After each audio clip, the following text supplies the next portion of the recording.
Time Warner Audiobooks presents Rich Dad, Poor Dad, written by Robert Kiyosaki with Sharon L. Lecter, CPA, and read by Stephen Hoy, featuring an introduction by Robert Kiyosaki.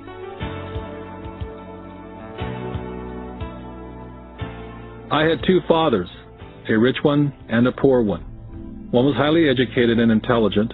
He had a PhD and completed 4 years of undergraduate work in less than 2 years. The other father never finished the 8th grade.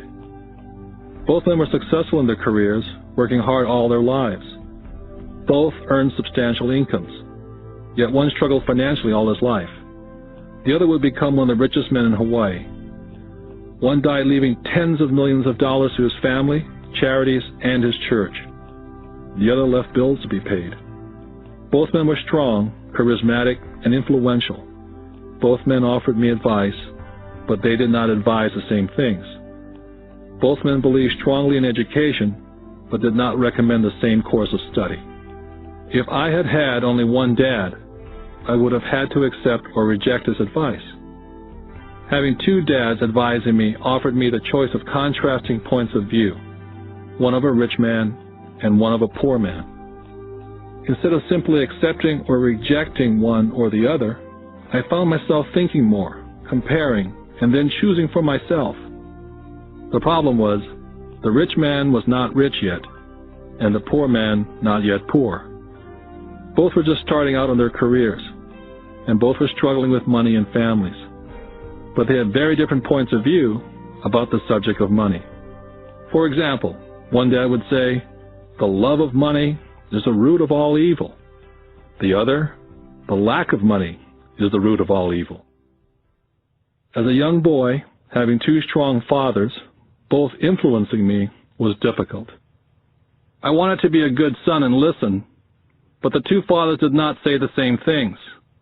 The contrast in their points of view, particularly where money was concerned, was so extreme that I grew curious and intrigued. I began to start thinking for long periods of time about what each was saying. Much of my private time was spent reflecting, asking myself questions such as, "Why does he say that?" And then asking the same question of the other dad's statement. It would have been much easier to simply say, "Yeah, he's right, I agree with that," or to simply reject the point of view by saying, "The old man doesn't know what he's talking about." Instead, having two dads whom I love forced me to think and ultimately choose a way of thinking for myself. As a process, choosing to think for myself turned out to be much more valuable in the long run, rather than simply accepting or rejecting a single point of view. One of the reasons the rich get richer, the poor get poorer, and the middle class struggles in debt is because the subject of money is taught at home, not in school. Most of us learn about money from our parents. So what can a poor parent tell their child about money? They simply say, "Stay in school and study hard." The child may graduate with excellent grades, but with a poor person's financial programming and mindset. It was learned while the child was young. Money is not taught in schools. Schools focus on scholastic and professional skills, but not financial skills. This explains how smart bankers, doctors, and accountants who earn excellent grades in school may still struggle financially all their lives. Our staggering national debt is due in large part to highly educated politicians and government officials making financial decisions with little or no training on the subject of money. I often look ahead to the new millennium and wonder what will happen when we have millions of people who will need financial and medical assistance. They will be dependent upon their families or the government for financial support. What will happen when Medicare and Social Security run out of money? How will a nation survive if teaching children about money continues to be left to parents, most of whom will be, or already are, poor? Because I had two influential fathers, I learned from both of them. I had to think about each dad's advice, and in doing so, I gained valuable insight into the power and effect of one's thoughts on one's life. For example, one dad had a habit of saying, "I can't afford it." The other dad forbade those words to be used. He insisted I say, "How can I afford it?" One is a statement, and the other is a question. One lets you off the hook, and the other forces you to think. My soon-to-be-rich dad would explain that by automatically saying the words, "I can't afford it," your brain stops working. By asking the question, "How can I afford it?" your brain is put to work. He did not mean buy everything you wanted. He was fanatical about exercising your mind, the most powerful computer in the world. My brain gets stronger every day because I exercise it. The stronger it gets, the more money I can make. He believed that automatically saying, "I can't afford it," was a sign of mental laziness. Although both dads worked hard, I noticed that one dad had a habit of putting his brain to sleep when it came to money matters, and the other had a habit of exercising his brain. The long-term result was that one dad grew stronger financially and the other grew weaker. It is not much different from a person who goes to the gym to exercise on a regular basis versus someone who sits on the couch watching television. Proper physical exercise increases your chances for health, and proper mental exercise increases your chances for wealth.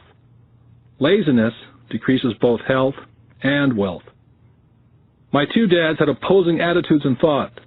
One dad thought that the rich should pay more in taxes and take care of those less fortunate.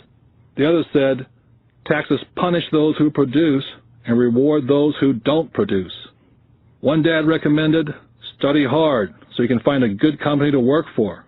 The other recommended, study hard so you can find a good company to buy. One dad said, the reason I'm not rich is because I have you kids. The other said, the reason I must be rich is because I have you kids. One dad encouraged talking about money and business at the dinner table.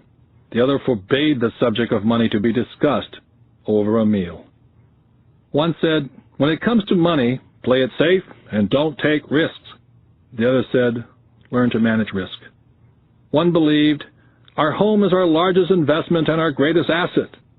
The other believed, my house is a liability, and if your house is your largest investment, you're in trouble. Both dads paid their bills on time, yet one paid his bills first, while the other paid his bills last. Being a product of two strong dads allowed me the luxury of observing the effects different thoughts have on one's life. I noticed that people really do shape their life through their thoughts. For example, my poor dad always said, I'll never be rich, and that prophecy became reality. My rich dad, on the other hand, always referred to himself as rich. He would say things like, I'm a rich man, and rich people don't do this. Even when he was flat broke, after a major financial setback, he continued to refer to himself as a rich man. He would cover himself by saying, there's a difference between being poor and being broke. Broke is temporary, and poor is eternal.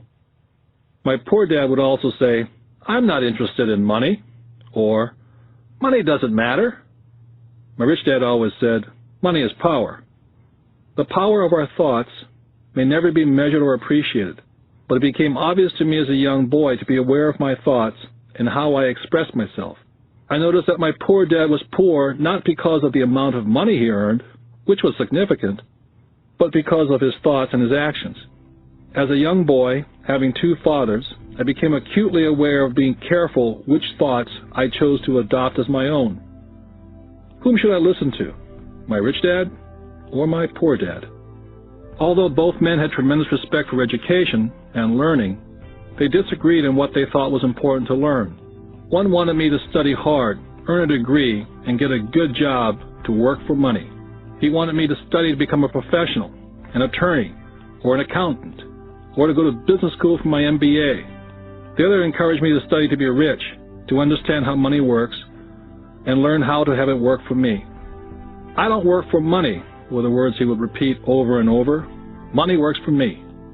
At the age of 9, I decided to listen to and learn from my rich dad about money.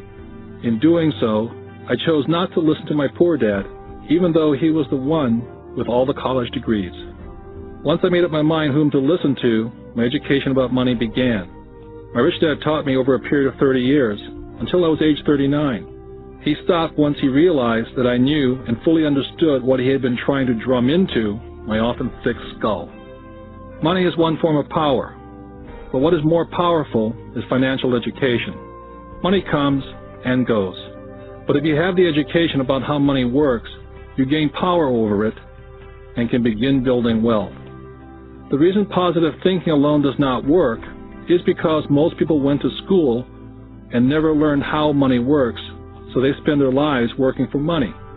Because I was only 9 years old when I started, the lessons my rich dad taught me were simple. And when it was all said and done, there are only 6 main lessons repeated over 30 years. This book is about those 6 lessons, put as simply as possible as my rich dad put forth those lessons to me. The lessons are not meant to be answers, but guideposts. Guideposts that will assist you and your children to grow wealthier, no matter what happens in a world of increasing change and uncertainty. Dad, can you tell me how to get rich? My dad put down the evening paper. Why do you want to get rich, son? Because today Jimmy's mom drove up in their new Cadillac, and they were going to their beach house for the weekend. He took 3 of his friends, but Mike and I weren't invited. They told us we weren't invited because we were poor kids. They did? My dad asked incredulously. Yeah, they did, I replied in a hurt tone. My dad silently shook his head, pushed his glasses up the bridge of his nose, and went back to reading his paper. I stood waiting for an answer. The year was 1956. I was 9 years old. By some twist of fate, I attended the same public school where the rich people sent their kids. We were primarily a sugar plantation town. The managers of the plantation and the other affluent people of the town, such as doctors, business owners, and bankers, sent their children to this school, grades 1 to 6. After grade 6, their children were generally sent off to private schools. Because my family lived on one side of the street, I went to this school. Had I lived on the other side of the street, I would have gone to a different school with kids from families more like mine. After grade 6, these kids and I would go on to the public intermediate and high school. There was no private school for them or for me. My dad finally put down the paper. Well, son, he began slowly, if you want to be rich, you have to learn to make money. How do I make money? I asked. Well, use your head, son, he said, smiling, which really meant, that's all I'm going to tell you, or, I don't know the answer, so don't embarrass me. The next morning, I told my best friend Mike what my dad had said. As best I could tell, Mike and I were the only poor kids in this school. Mike was like me in that he was in this school by a twist of fate. Someone had drawn a jog in a line for the school district, and we wound up in school with the rich kids. So what do we do to make money? Mike asked. I don't know, I said. But do you want to be my partner? He agreed. And so on that Saturday morning, Mike became my first business partner. We spent all morning coming up with ideas on how to make money.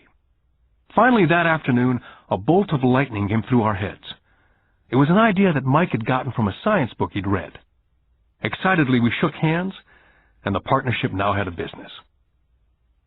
For the next several weeks, Mike and I ran around our neighborhood, knocking on doors and asking our neighbors if they'd save their toothpaste tubes for us. With puzzled looks, most adults consented with a smile. Some asked us what we were doing, to which we replied, "We can't tell you. It's a business secret."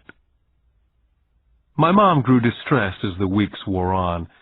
We had selected a site next to her washing machine as the place we would stockpile our raw materials.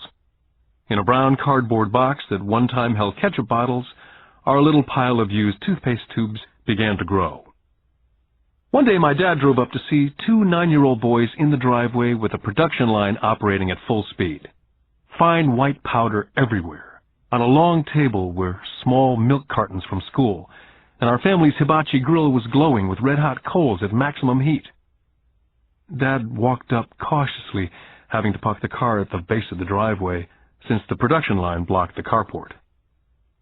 As he got closer, he saw a steel pot sitting on top of the coals, with the toothpaste tubes being melted down. In those days, toothpaste did not come in plastic tubes. The tubes were made of lead. So once the paint was burned off, the tubes were dropped in a small steel pot, melted until they became liquid, and with my mom's pot holders, we were pouring the lead through a small hole in the top of the milk cartons. The milk cartons were filled with plaster of Paris. The white powder everywhere was the plaster before we mixed it with water. The milk cartons were the outer containers for plaster of Paris molds. My dad watched as we carefully poured the molten lead through a small hole in the top of the plaster of Paris cube. "What are you boys doing?" he asked with a cautious smile. "We're doing what you told me to do. We're going to be rich," I said. "Yep," said Mike, grinning and nodding his head. "We're partners." "And what is in those plaster molds?" Dad asked. "Watch," I said. "This should be a good batch." With a small hammer, I tapped at the seal that divided the cube in half. Cautiously, I pulled up the top half of the plaster mold, and a lead nickel fell out. "Oh, my God," my dad said. "You're casting nickels out of lead." "That's right," Mike said. "We're making money." My dad smiled and shook his head. Along with a fire and a box of spent toothpaste tubes in front of him were two little boys covered with white dust and smiling from ear to ear. He asked us to put everything down and sit with him on the front step of our house. With a smile, he gently explained what the word counterfeiting meant. Our dreams were dashed. "You mean this is illegal?" asked Mike. "Yes, it is illegal," my dad said gently. "But you boys have shown great creativity and original thought. Keep going. I'm really proud of you." Disappointed, Mike and I sat in silence for about 20 minutes before we began cleaning up our mess. The business was over on opening day. Sweeping the powder up, I looked at Mike and said, "I guess Jimmy and his friends are right. We are poor." My father was just leaving as I said that. "Boys," he said, "you're only poor if you give up. The most important thing is that you did something. Most people only talk and dream of getting rich. You've done something. I'm very proud of the two of you. I will say it again. Keep going. Don't quit." Mike and I stood there in silence. They were nice words, but we still did not know what to do. "So how come you're not rich, Dad?" I asked. "Because I chose to be a school teacher. School teachers really don't think about being rich. We just like to teach. I wish I could help you, but I really don't know how to make money." Mike and I turned and continued our cleanup. "I know," said my dad. "If you boys want to learn how to be rich, don't ask me. Talk to your dad, Mike." "My dad?" asked Mike with a scrunched-up face. "Yeah, your dad," repeated my dad with a smile. "Your dad and I have the same banker, and he raves about your father. He's told me several times that your father is brilliant when it comes to making money. He seems to be building an empire, and I suspect in a few years he will be a very rich man." With that, Mike and I got excited again. With new vigor, we began cleaning up the mess caused by our now-defunct first business. As we were cleaning, we made plans on how and when to talk to Mike's dad. The problem was that Mike's dad worked long hours and often did not come home until late. His father owned warehouses, a construction company, a chain of stores, and 3 restaurants. It was the restaurants that kept him out late. Mike caught the bus home after we had finished cleaning up. He was going to talk to his dad when he got home that night and ask him if he would teach us how to become rich. Mike promised to call as soon as he talked to his dad, even if it was late. The phone rang at 8:30 p.m. Mike's dad had agreed to meet with Mike and me. At 7:30 Saturday morning, I caught the bus to the poor side of town. Michael and I met with his dad that morning at 8 o'clock. He was already busy and had been at work for more than an hour. His construction supervisor was just leaving in his pickup truck as I walked up to his simple, small, and tidy home. Mike met me at the door. "Dad's on the phone, and he said to wait on the back porch," Mike said as he opened the door. The old wooden floor creaked as I stepped across the threshold of this aging house. There was a cheap mat just inside the door. That mat was there to hide the years of wear from countless footsteps that the floor had supported. Although clean, it needed to be replaced. I felt claustrophobic as I entered the narrow living room, which was filled with old, musty, overstuffed furniture that today would be collector's items. Sitting on the couch were 2 women, a little older than my mom. Across from the women sat a man in workman's clothes. They smiled as Mike and I walked past them, heading for the kitchen, which led to the porch that overlooked the backyard. I smiled back shyly. "Who are those people?" I asked. Oh, they work for my dad. The older man runs his warehouses, and the women are the managers of the restaurants. And you saw the construction supervisor who's working on a road project about 50 miles from here. His other supervisor, who's building a tract of houses, had already left before you got here. Does this go on all the time, I asked. Not always, but quite often, said Mike, smiling as he pulled up a chair to sit down next to me. I asked him if he'd teach us to make money, Mike said. Oh? And what did he say to that? I asked with cautious curiosity. Well, he had a funny look on his face at first, and then he said he would make us an offer. Oh, I said, rocking my chair back against the wall. I sat there perched on two rear legs of the chair. Mike did the same thing. Suddenly, Mike's dad burst through the rickety screen door and onto the porch. Mike and I jumped to our feet, not out of respect, but because we were startled. Ready, boys? Mike's dad asked, as he pulled up a chair to sit down with us. We nodded our heads as we pulled our chairs away from the wall to sit in front of him. He was a big man, about 6 feet tall and 200 pounds. Mike says that you want to learn how to make money. Is that correct, Robert? I nodded my head quickly, but with a little intimidation. He had a lot of power behind his words and smile. Okay, here's my offer. I'll teach you, but I won't do it classroom style. You work for me, and I'll teach you. You don't work for me, I don't teach you. I can teach you faster if you work, and I'm wasting my time if you just want to sit and listen like you do in school. That's my offer. Take it or leave it. May I ask a question first, I asked. Nope, take it or leave it. I've got too much work to do to waste my time. If you can't make up your mind decisively, then you'll never learn to make money anyway. Take it, I said. Take it, said Mike. Good, said Mike's dad. Mrs. Martin will be by in 10 minutes. After I'm through with her, you ride with her to my superette, and you can begin working. I'll pay you 10 cents an hour, and you will work for 3 hours every Saturday. But I have a softball game today, I said. Mike's dad lowered his voice to a stern tone. Take it or leave it, he said. I'll take it, I replied, choosing to work and learn instead of playing softball. By 9 a.m. on a beautiful Saturday morning, Mike and I were working for Mrs. Martin. She was a kind and patient woman.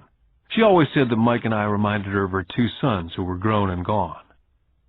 Although kind, she believed in hard work, and she kept us working. She was a taskmaster. We spent 3 hours taking canned goods off the shelves, and with a feather duster, brushing each can to get the dust off, and then restacking them neatly. It was excruciatingly boring work. For 3 weeks, Mike and I reported to Mrs. Martin and worked our 3 hours. By noon, our work was over, and she dropped 3 little dimes in each of our hands. Now, even at the age of 9 in the mid-50s, 30 cents was not too exciting. Comic books cost 10 cents back then, so I usually spent my money on comic books and went home. By Wednesday of the 4th week, I was ready to quit. I had agreed to work only because I wanted to learn to make money from Mike's dad. And now I was a slave for 10 cents an hour. On top of that, I had not seen Mike's dad since that first Saturday. I'm quitting, I told Mike at lunchtime. The school lunch was miserable. School was boring, and now I didn't even have my Saturdays to look forward to. But it was the 30 cents that really got to me. Mike smiled. Dad said this would happen. He said to meet with him when you were ready to quit. What? I said indignantly. He's been waiting for me to get fed up? Sort of, Mike said. Dad's kind of different. He teaches differently from your dad. Your mom and dad lecture a lot. My dad is quiet and a man of few words. You just wait till this Saturday. I'll tell him you're ready. You mean I've been set up? No, not really, but maybe. Dad will explain on Saturday. I was ready to face him, and I was prepared. Even my real dad was angry with him. My real dad, the one I call the poor one, thought that my rich dad was violating child labor laws and should be investigated. My educated dad told me to demand what I deserve, at least 25 cents an hour. My poor dad told me that if I didn't get a raise, I was to quit immediately. At 8 o'clock Saturday morning, I was going through the same rickety door of Mike's house. Take a seat and wait in line, Mike's dad said as I entered. He turned and disappeared into his little office next to a bedroom. I looked around the room and didn't see Mike anywhere. Feeling awkward, I cautiously sat down next to the same two women who were there 4 weeks earlier. They smiled and slid across the couch to make room for me. 45 minutes went by, and I was steaming. The two women had met with him and left 30 minutes earlier. An older gentleman was in there for 20 minutes and was also gone. The house was empty, and I sat out in his musty, dark living room on a beautiful, sunny Hawaiian day, waiting to talk to a cheapskate who exploited children. I could hear him rustling around in the office, talking on the phone and ignoring me. I was now ready to walk out, but for some reason I stayed. Finally, 15 minutes later, at exactly 9 o'clock, Rich Dad walked out of his office, said nothing, and signaled with his hand for me to enter his dingy office. "I understand you want a raise or you're going to quit," Rich Dad said as he swiveled in his office chair.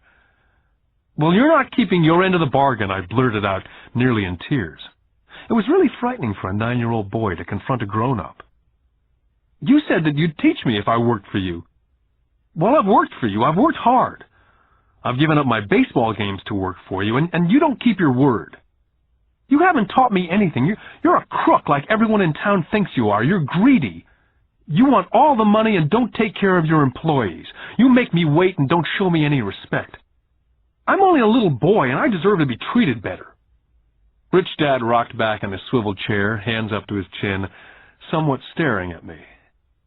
"Not bad," he said. "In less than a month you sound like most of my employees." "What?" I asked. Not understanding what he was saying, I continued with my grievance. "I thought you were going to keep up your end of the bargain and teach me. Instead, you want to torture me. That's cruel. That's really cruel." "I am teaching you," Rich Dad said quietly. "What have you taught me?" "Nothing," I said angrily. "You haven't even talked to me once since I agreed to work for peanuts. 10 cents an hour, huh? I should notify the government about you. We have child labor laws, you know. My dad works for the government, you know." "Wow," said Rich Dad. "Now you sound like most of the people who used to work for me. People I've either fired or they've quit." "So what do you have to say?" I demanded, feeling pretty brave for a little kid. "How do you know that I've not taught you anything?" asked Rich Dad calmly. "Well, you've never talked to me. I've worked for 3 weeks, and you've not taught me anything," I said with a pout. "Does teaching mean talking or a lecture?" Rich Dad asked. "Well, yes," I replied. "That's how they teach you in school," he said, smiling. "But that is not how life teaches you. And I would say that life is the best teacher of all. Most of the time, life does not talk to you, just sort of pushes you around. Each push is life saying, 'Wake up. There's something I want you to learn.'" I had no idea what he was talking about. Life pushes all of us around. Some give up, others fight. A few learn the lesson and move on. They welcome life pushing them around. To these few people, it means they need and want to learn something. They learn and move on. Most quit, and a few like you fight. Rich Dad stood and shut the creaky old wooden window that needed repair. "If you learn this lesson, you will grow into a wise, wealthy, and happy young man. If you don't, you will spend your life blaming a job, low pay, or your boss for your problems. You'll live life hoping for that big break that'll solve all your money problems." Rich Dad looked over to me to see if I was still listening. His eyes met mine. We stared at each other, streams of communication going between us through our eyes. Finally, I pulled away once I had absorbed his last message. I knew he was right. I was blaming him, and I did ask to learn. I was fighting. Rich Dad continued, "Or if you're the kind of person who has no guts, you just give up every time life pushes you. If you're that kind of person, you'll live all your life playing it safe, doing the right things, saving yourself for some event that never happens. Then you die a boring old man. You'll have lots of friends who'll really like you because you were such a nice, hard-working guy. You spent a life playing it safe, doing the right things. But the truth is, you let life push you into submission. Deep down, you were terrified of taking risks. You really wanted to win, but the fear of losing was greater than the excitement of winning. Deep inside, you and only you will know that you didn't go for it. You chose to play it safe." Our eyes met again. For 10 seconds we looked at each other, only pulling away once the message was received. "You've been pushing me around?" I asked. "Some people might say that," smiled Rich Dad. "I would say that I just gave you a taste of life." "What taste of life?" I asked, still angry but not curious. "You boys are the first people that have ever asked me to teach them how to make money. I have more than 150 employees, and not one of them has asked me what I know about money. They ask me for a job and a paycheck, but never to teach them about money. So most will spend the best years of their lives working for money, not really understanding what it is they're working for." I sat there listening intently. "So when Mike told me about you wanting to learn how to make money, I decided to design a course that was close to real life. I could talk till I was blue in the face, but you wouldn't hear a thing. So I decided to let life push you around a bit so you could hear me. That's why I only paid you 10 cents. "So what is the lesson I learned from working for only 10 cents an hour?" I asked. "That you're cheap and exploit your workers?" Rich Dad laughed heartily. "You'd best change your point of view. Stop blaming me, thinking I'm the problem. If you think I'm the problem, then you have to change me. If you realize that you're the problem, then you can change yourself, learn something, and grow wiser." "But you only pay me 10 cents. "So what are you learning?" Rich Dad asked, smiling. "That you're cheap," I said with a sly grin. "See, you think I'm the problem," said Rich Dad. "But you are. Well, keep that attitude and you learn nothing. Keep the attitude that I'm the problem, and what choices do you have?" "Well, if you don't pay me more or show me more respect and teach me, I'll quit." "Well put," Rich Dad said. And that's exactly what most people do. They quit and go looking for another job, better opportunity, and higher pay, actually thinking that a new job or more pay will solve the problem. In most cases, it won't. "So what will solve the problem?" I asked. "Just take this measly 10 cents an hour and smile?" Rich Dad smiled. "That's what the other people do. Just accept a paycheck, knowing that they and their family will struggle financially. But that's all they do. Waiting for a raise, thinking that more money will solve the problem. Most just accept it, and some take a second job working harder, but again accepting a small paycheck." I sat staring at the floor, beginning to understand the lesson Rich Dad was presenting. I could sense it was a taste of life. Finally, I looked up and repeated the question. "So what will solve the problem?" "This," he said, tapping me gently on the head. "This stuff between your ears." It was at that moment that Rich Dad shared the pivotal point of view that separated him from his employees and my poor dad, and led him to eventually become one of the richest men in Hawaii, while my highly educated but poor dad struggled financially all his life. It was a singular point of view that made all the difference over a lifetime. Rich Dad said over and over this point of view, which I call lesson number 1. The rich don't work for money. On that bright Saturday morning, I was learning a completely different point of view from what I'd been taught by my poor dad.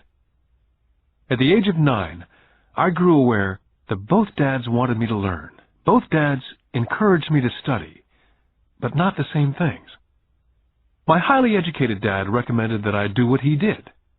"Son, I want you to study hard, get good grades, so you can find a safe, secure job with a big company, and make sure it has excellent benefits." My rich dad wanted me to learn how money works, so I could make it work for me. These lessons I would learn through life with his guidance, not because of a classroom. My rich dad continued my first lesson. "I'm glad you get angry about working for 10 cents an hour. If you'd not gotten angry, and had gladly accepted it, I would have to tell you that I could not teach you. You see, true learning takes energy, passion, a burning desire. Anger is a big part of that formula, for passion is anger and love combined. When it comes to money, most people want to play it safe and feel secure, so passion does not direct them, fear does." "So is that why they'll take a job with low pay?" I asked. "Yes," said Rich Dad. "Some people say I exploit people because they don't pay as much as the sugar plantation or the government. I say people exploit themselves. It's their fear, not mine. But don't you feel you should pay them more? I asked. I don't have to. And besides, more money will not solve the problem. Just look at your dad. He makes a lot of money and he still can't pay his bills. Most people, given more money, only get into more debt. So that's why the 10 cents an hour, I said, smiling. It's a part of the lesson. That's right, smiled Rich Dad.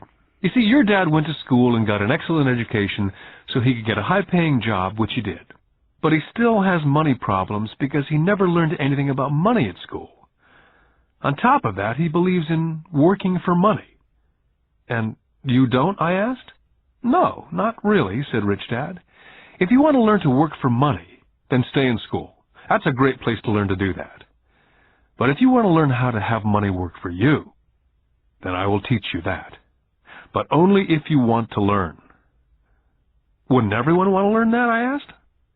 No, said Rich Dad, simply because it's easier to learn to work for money, especially if fear is your primary emotion when the subject of money is discussed. I don't understand, I said with a frown. Oh, don't worry about that for now. Just know that it's fear that keeps most people working at a job. The fear of not paying their bills, the fear of being fired, the fear of not having enough money, the fear of starting over. That's the price of studying to learn a profession or trade and then working for money. Most people become a slave to money and then get angry at their boss. Learning to have money work for you is a completely different course of study, I asked. Absolutely, Rich Dad answered. Absolutely. We sat in silence. My friends would have been just starting their Little League baseball game. But for some reason I was now thankful I'd decided to work for 10 cents an hour.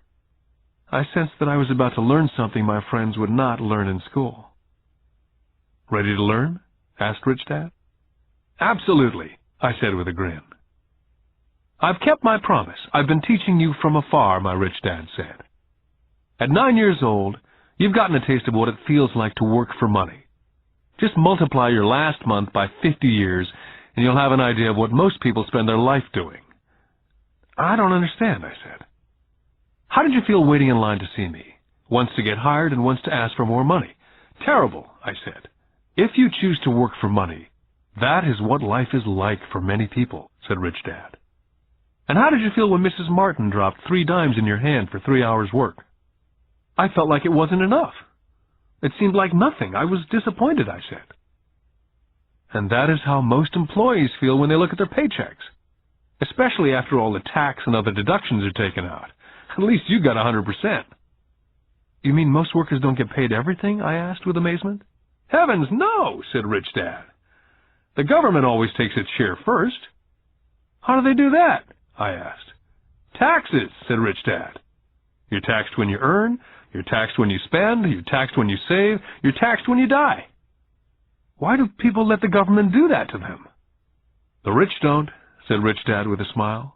The poor and the middle class do. I'll bet you that I earn more than your dad, yet he pays more in taxes. How can that be? I asked. As a 9-year-old boy, that made no sense to me. Why would someone let the government do that to them? Rich Dad sat there in silence. I guess he wanted me to listen instead of jabber away at the mouth. Finally, I calmed down. I did not like what I had heard. I knew my dad complained constantly about paying so much in taxes, but really did nothing about it. Was that life pushing him around? Rich Dad rocked slowly and silently in his chair, just looking at me. Ready to learn? He asked. I nodded my head slowly. Learning how to have money work for you is a lifetime study. Most people go to college for 4 years and their education ends. I already know that my study of money will continue over a lifetime simply because the more I find out, the more I need to know. Most people never study the subject. They go to work, get their paycheck, balance their checkbooks, and that's it. On top of that, they wonder why they have money problems. Then they think that more money will solve the problem. Few realize that it's their lack of financial education that is the problem. So, my dad has tax problems because he doesn't understand money? I asked, confused. Look, said Rich Dad, taxes are just one small section on learning how to have money work for you. Today, I just wanted to find out if you still have the passion to learn about money. Most people don't. They want to go to school, learn a profession, have fun at their work, and earn lots of money. One day they wake up with big money problems, and then they can't stop working. That's the price of only knowing how to work for money, instead of studying how to have money work for you. So, do you still have the passion to learn? Asked Rich Dad. I nodded my head. Good, said Rich Dad. Now get back to work. This time I will pay you nothing. What? I asked in amazement. You heard me. Nothing. You'll work the same 3 hours every Saturday, but this time you will not be paid 10 cents an hour. You said you wanted to learn to not work for money, so I'm not going to pay you anything. I couldn't believe what I was hearing. I've already had this conversation with Mike. He's already working, dusting, and stacking canned goods for free. You better hurry up and get back there. I stood there, still not believing what a raw deal I'd been handed. Here I came to ask for a raise, and now I was being told to keep working for nothing. Rich Dad tapped me on the head and said, "Use this. Now get out of here." I didn't tell my poor dad I wasn't being paid. He would not have understood, and I did not want to try to explain something that I did not yet understand myself. For 3 more weeks, Mike and I worked for 3 hours every Saturday for nothing. The work didn't bother me, and the routine got easier. It was the missed baseball games and not being able to afford to buy a few comic books that got to me. Rich Dad stopped by at noon on the 3rd week. We heard his truck pull up in the parking lot and sputter when the engine was turned off. He entered the store and greeted Mrs. Martin with a hug. After finding out how things were going in the store, he reached into the ice cream freezer, pulled out 2 bars, paid for them, and signaled to Mike and me, "Let's go for a walk, boys." We crossed the street, dodging a few cars, and walked across a large grassy field where a few adults were playing softball. Sitting down at a remote picnic table, he handed Mike and me the ice cream bars. "How's it going, boys?" "Okay," Mike said. I nodded in agreement. "Learn anything yet?" Rich Dad asked. Mike and I looked at each other, shrugged our shoulders, and shook our heads in unison. "Well, you boys had better start thinking. You're staring at one of life's biggest lessons. If you learn the lesson, you'll enjoy a life of great freedom and security. If you don't learn the lesson, you'll wind up like Mrs. Martin and most of the people playing softball in this park. They work very hard for a little money, clinging to the illusion of job security, looking forward to a 3-week vacation each year and a skimpy pension after 45 years of work. Now, if that excites you, I'll give you a raise to 25 cents an hour." "But these are good, hard-working people. Are you making fun of them?" I demanded. A smile came over Rich Dad's face. "Mrs. Martin's like a mother to me, and I would never be that cruel. I may sound cruel because I'm doing my best to point something out to the 2 of you. I want to expand your point of view so you can see something most people never have the benefit of seeing because their vision is too narrow. Most people never see the trap they're in." Mike and I sat there uncertain of his message. He sounded cruel, yet we could sense he was desperately wanting us to know something. With a smile, Rich Dad said, "Doesn't that 25 cents an hour sound good? Doesn't that make your heart beat a little faster?" I shook my head no, but it really did. 25 cents an hour would be big bucks to me. "Okay, I'll pay you $1 an hour," Rich Dad said with a sly grin. Now my heart was beginning to race. My brain was screaming, "Take it, take it." I could not believe what I was hearing. Still, I said nothing. "Okay, $2 an hour." My little 9-year-old brain and heart nearly exploded. After all, it was 1956, and being paid $2 an hour would have made me the richest kid in the world. I couldn't imagine earning that kind of money. I wanted to say yes, but somehow my mouth stayed silent. Maybe my brain had overheated and blown a fuse, but deep down I badly wanted that $2 an hour. The ice cream had melted and was running down my hand. Rich Dad was looking at 2 boys staring back at him, eyes wide open and brains empty. He knew that he was testing us, and he knew there was part of our emotions that wanted to take the deal. "Okay," he said, $5 an hour. Suddenly there was a silence from inside me. Something had changed. The offer was too big, and had gotten ridiculous. Not too many grown-ups in 1956 made more than $5 an hour. The temptation disappeared and a calm set in. Slowly I turned to my left to look at Mike. He looked back at me. The part of my soul that was weak and needy was silenced. The part of me that had no price took over. There was a calm and a certainty about money that entered my brain and my soul. I knew Mike had gotten to that point also. "Good," Rich Dad said softly. "Most people have a price.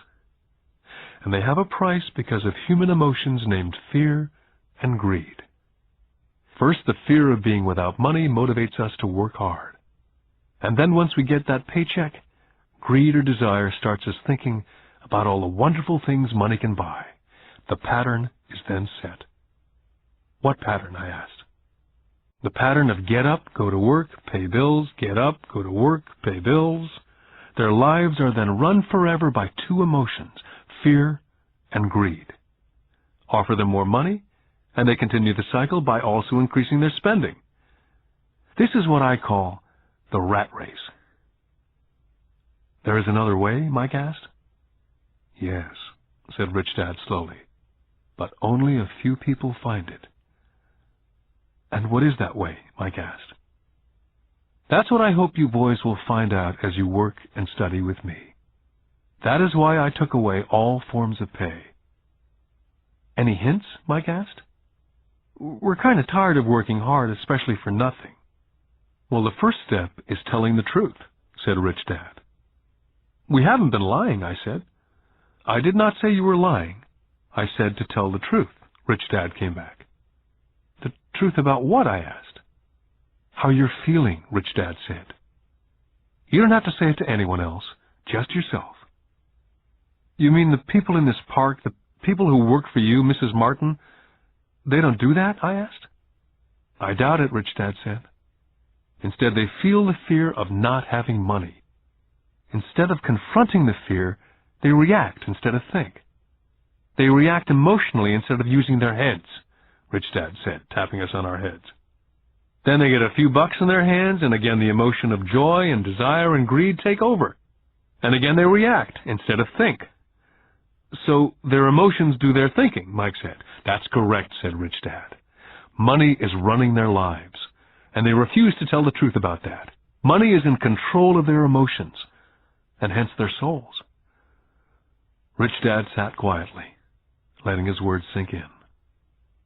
Realizing we had absorbed as much as possible of what he was talking about, Rich Dad said, "I want you boys to avoid that trap. That is really what I want to teach you. Not just to be rich, because being rich does not solve the problem." "It doesn't?" I asked, surprised. "No, it doesn't. Let me finish with the other emotion, which is desire. Some call it greed, but I prefer desire. It's perfectly normal to desire something better, prettier, more fun or exciting. So people also work for money because of desire. They desire money for the joy they think it can buy. But the joy that money brings is often short-lived, and they soon need more money for more joy, more pleasure, more comfort, more security. So they keep working, thinking money will soothe their souls that are troubled by fear and desire. But money cannot do that. Even for rich people?" Mike asked. "Rich people included," said Rich Dad. "In fact, the reason many rich people are rich is not because of desire, but because of fear. They actually think that money can eliminate that fear of not having money, of being poor. So they amass tons of it only to find out that the fear gets worse. They now fear losing it. I have friends who keep on working even though they have plenty. I know people who have millions who are more afraid now than when they were poor. They're terrified of losing all their money. I want to teach you to master the power of money, not be afraid of it. And they don't teach that in school. If you don't learn it, you can become a slave to money." It was finally making sense.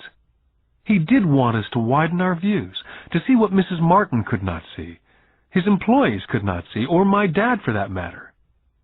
He used examples that sounded cruel at the time, but I've never forgotten them. My vision widened that day, and I could begin to see the trap that lay ahead for most people. You see, we're all employees, ultimately. We just work at different levels, said Rich Dad. I just want you boys to have a chance to avoid the trap. The trap caused by those two emotions, fear and desire. Use them in your favor, not against you. That's what I want to teach you. I'm not interested in just teaching you to make a pile of money. That won't handle the fear or desire. If you don't first handle fear and desire and you get rich, you'll only be a high-paid slave. So how do we avoid the trap? I asked. The main cause of poverty or financial struggle is fear and ignorance, not the economy or the government or the rich. It's self-inflicted fear and ignorance that keeps people trapped. So you boys go to school and get your college degrees. I'll teach you how to stay out of the trap. The pieces of the puzzle were appearing. My highly educated dad had a great education and a great career, but school never told him how to handle money or his fears. It became clear that I could learn different and important things from two fathers. So you've been talking about the fear of not having money. How does the desire of money affect our thinking? Mike asked. How did you feel when I tempted you with a pay raise? Did you notice your desires rising? We nodded our heads. By not giving into your emotions, you were able to delay your reactions and think. That's most important. We will always have emotions of fear and greed. From here on in, it's most important for you to use those emotions to your advantage and for the long term, and not simply let your emotions run you by controlling your thinking. Most people use fear and greed against themselves. That's the start of ignorance. Most people live their lives chasing paychecks, pay raises, and job security because of the emotions of desire and fear, not really questioning where those emotion-driven thoughts are leading them. It's just like the picture of a donkey dragging a cart with its owner dangling a carrot just in front of the donkey's nose. The donkey's owner may be going where he wants to go, but the donkey is chasing an illusion. Tomorrow there will only be another carrot for the donkey. You mean the moment I began to picture a new baseball glove, candy or toys that's like a carrot to a donkey, Mike asked? Yeah. And as you get older, your toys get more expensive. New car, boat, and a big house to impress your friends, said Rich Dad with a smile. Fear pushes you out the door, and desire calls to you, enticing you toward the rocks. That's the trap. So what's the answer? Mike asked. What intensifies fear and desire is ignorance. That's why rich people with lots of money often have more fear the richer they get. Money is the carrot, the illusion. Rich Dad went on to explain that a human's life is a struggle between ignorance and illumination.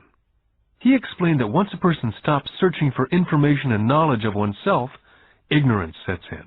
That struggle is a moment-to-moment decision to learn to open or close one's mind. Look, school is very, very important. You go to school to learn a skill or a profession so as to be a contributing member of society. Every culture needs teachers, doctors, mechanics, artists, cooks, business people, police officers, firefighters, soldiers. Schools train them so our culture can thrive and flourish, said Rich Dad. Unfortunately for many people, school is the end, not the beginning. What does ignorance have to do with greed and fear, I asked. Because it's ignorance about money that causes so much greed and so much fear, said Rich Dad. Let me give you some examples. A doctor wanting more money to better provide for his family raises his fees. By raising his fees, it makes healthcare more expensive for everyone. Now it hurts the poor people the most, so poor people have worse health than those with money. Because the doctors raise their rates, the attorneys raise their rates. Because the attorneys' rates have gone up, school teachers want a raise, which raises our taxes, and on and on and on. Soon there will be such a horrifying gap between the rich and the poor that chaos will break out, and another great civilization will collapse. Great civilizations collapsed when the gap between the haves and the have-nots was too great. America is on the same course, proving once again that history repeats itself, because we do not learn from history. We only memorize historical dates and names, not the lesson. Aren't prices supposed to go up, I asked. Not in an educated society with a well-run government. Prices should actually come down. Of course, that's often only true in theory. Prices go up because of greed and fear caused by ignorance. If schools taught people about money, there would be more money and lower prices. But schools only focus on teaching people to work for money, not how to harness money's power. But don't we have business schools, Mike asked? Aren't you encouraging me to go to business school for my master's degree? Yes, said Rich Dad. But all too often business schools train employees who are sophisticated bean counters. Heaven forbid a bean counter takes over a business. All they do is look at the numbers, fire people, and kill the business. I know, because I hire bean counters. All they think about is cutting costs and raising prices, which causes more problems. Bean counting is important. I wish more people knew it, but it, too, is not the whole picture, added Rich Dad angrily. So is there an answer? Asked Mike. Yes, said Rich Dad. Learn to use your emotions to think, not think with your emotions. When you boys mastered your emotions, first by agreeing to work for free, I knew there was hope. When you again resisted your emotions when I tempted you with more money, you were again learning to think in spite of being emotionally charged. That's the first step. Can you tell the difference between emotions thinking and the head thinking? Mike asked. Oh, yes, I hear it all the time, said Rich Dad. I hear things like, well, everyone has to work, or the rich are crooks, or I'll get another job, I deserve this raise. You can't push me around, or I like this job because it's secure. Instead of, is there something I'm missing here? Which breaks the emotional thought and gives you time to think clearly. I must admit it was a great lesson to be getting, to know when someone was speaking out of emotions or out of clear thought. It was a lesson that served me well for life, especially when I was the one speaking out of reaction and not from clear thought. As we headed back to the store, Rich Dad explained that the rich really did make money. They did not work for it. He went on to explain that when Mike and I were casting 5-cent pieces out of lead, thinking we were making money, we were very close to thinking the way rich people think. The problem was that it was illegal for us to do it. Rich Dad went on to explain that the rich know that money is an illusion, truly like the carrot for the donkey. It's only out of fear and greed that the illusion of money is held together by billions of people thinking that money is real. Money is really made up. It was only because of the illusion of confidence and the ignorance of the masses that the house of cards stood standing. In fact, he said, in many ways the donkey's carrot was more valuable than money. As he climbed into his pickup truck outside of his little convenience store, he said, "Keep working, boys. But the sooner you forget about needing a paycheck, the easier your adult life will be. Keep using your brain. Work for free. And soon your mind will show you ways of making money far beyond what I could ever pay you. You'll begin to see opportunities right in front of you that in the past would have gone unnoticed." Mike and I picked up our things from the store and waved goodbye to Mrs. Martin. We went back to the park, to the same picnic bench, and spent several more hours thinking and talking. We spent the next week at school thinking and talking. For 2 more weeks, we kept thinking and talking and working for free.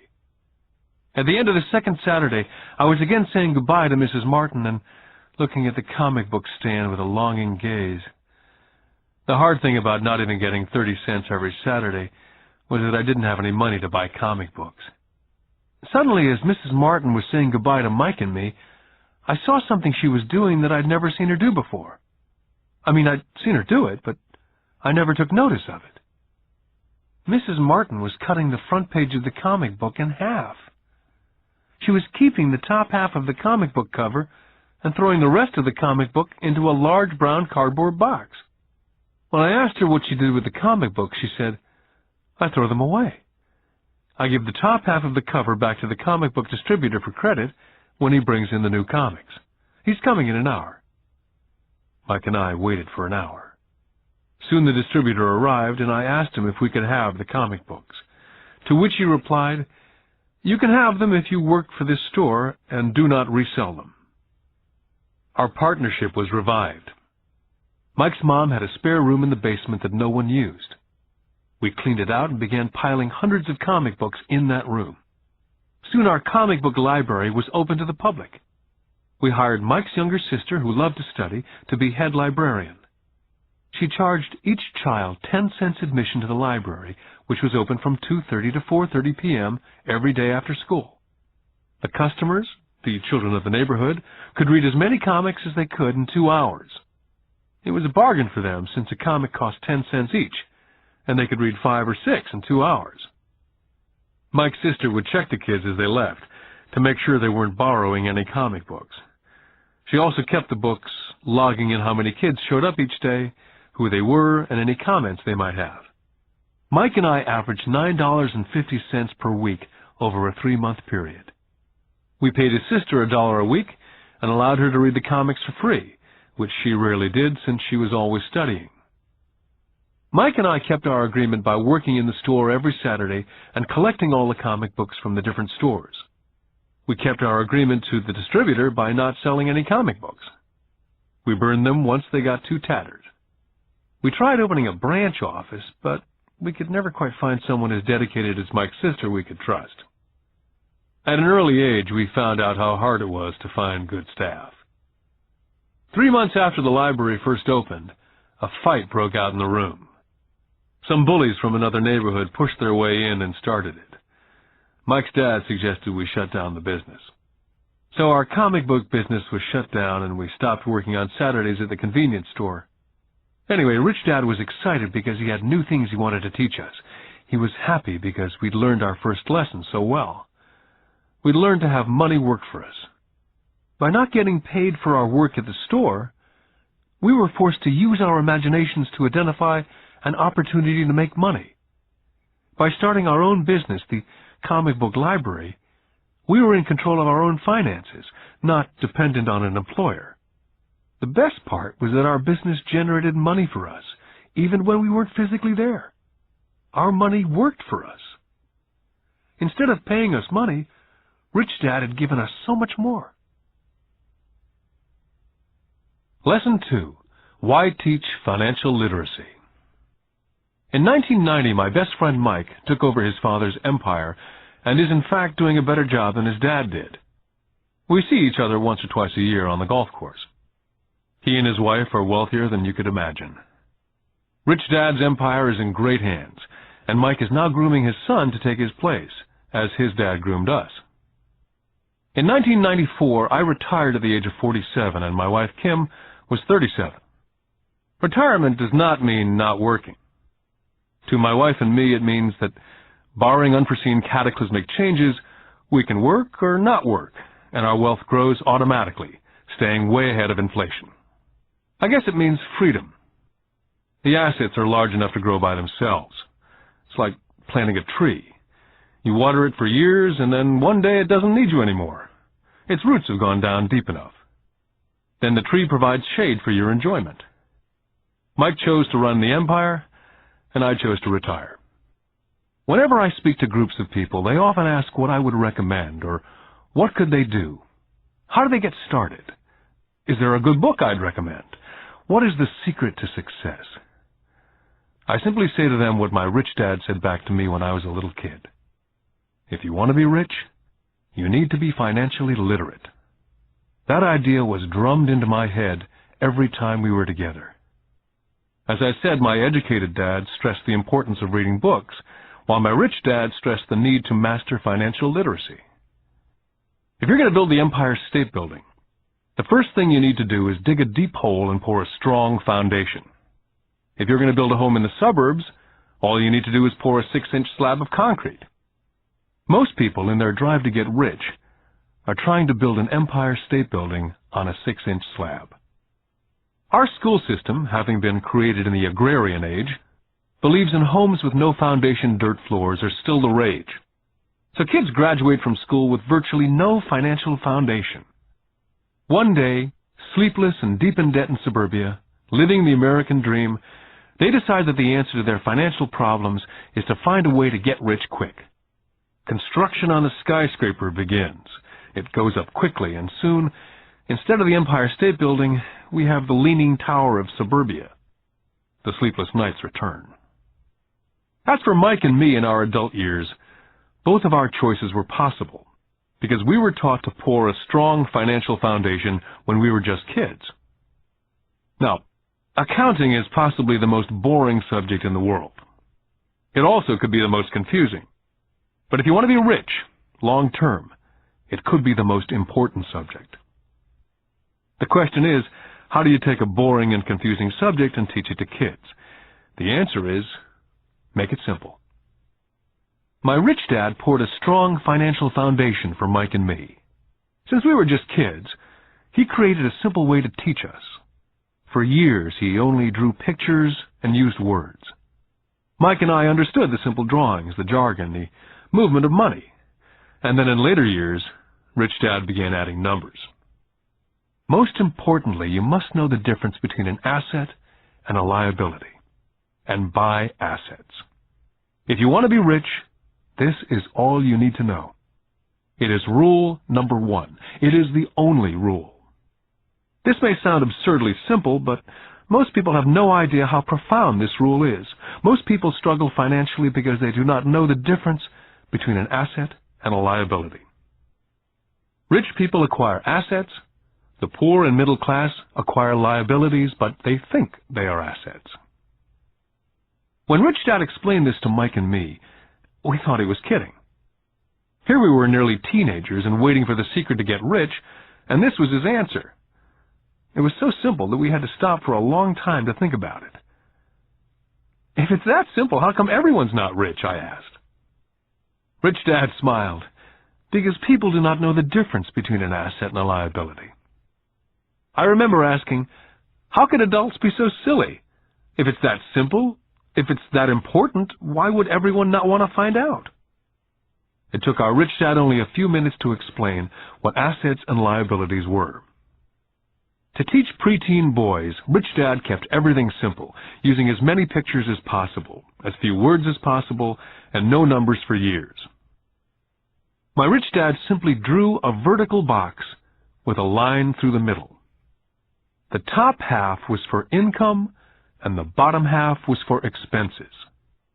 Then beneath that box, he drew another box horizontally, which he divided into a left half for assets and a right half for liabilities. The income statement, often called a profit and loss statement, measures income and expenses, money in or money out. The second set of boxes is the balance sheet.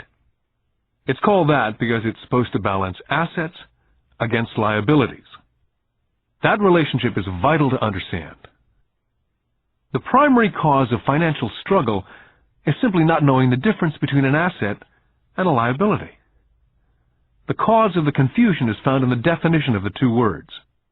If you want a lesson in confusion, simply look up the words asset and liability in the dictionary. So my Rich Dad simply told two young boys the following. An asset is something that puts money in my pocket. A liability is something that takes money out of my pocket. This is really all you need to know. If you want to be rich, simply spend your life buying assets. If you want to be poor or middle class, spend your life buying liabilities. It's not knowing the difference that causes most of the financial struggle in the real world. My Rich Dad then drew 3 arrows on his diagram. He explained, the arrow represents the flow of cash, or cash flow. In 80% of most families, the financial story is a story of working hard in an effort to get ahead. It's not because they don't make money, but because they spend their lives buying liabilities instead of assets. The first arrow showed the cash flow pattern of a poor person or a young person still at home.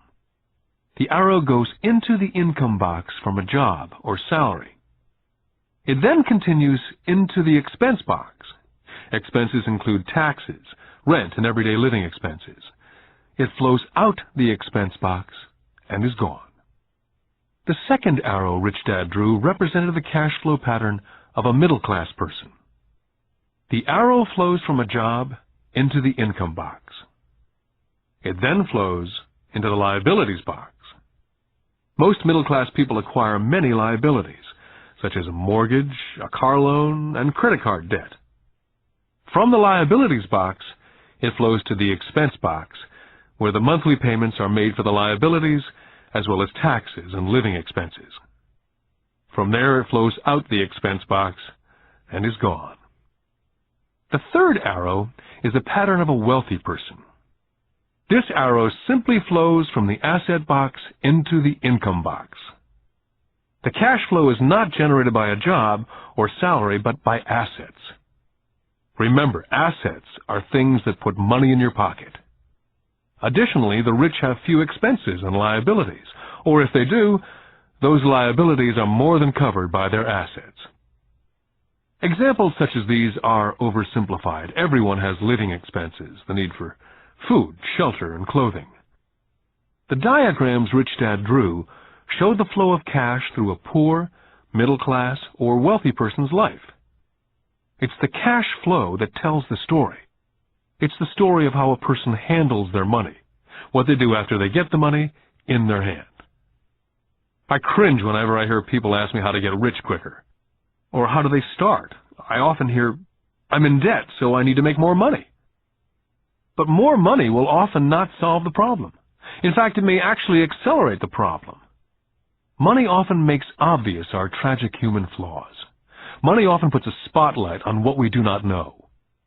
That's why, all too often, a person who comes into a sudden windfall of cash, let's say an inheritance, a pay raise, or lottery winnings, soon returns to the same financial mess, if not worse than the mess they were in before they received the money. Money only accentuates the cash flow pattern running in your head. If your pattern is to spend everything you get, most likely an increase in cash will just result in an increase in spending. Thus the saying, a fool and his money is one big party.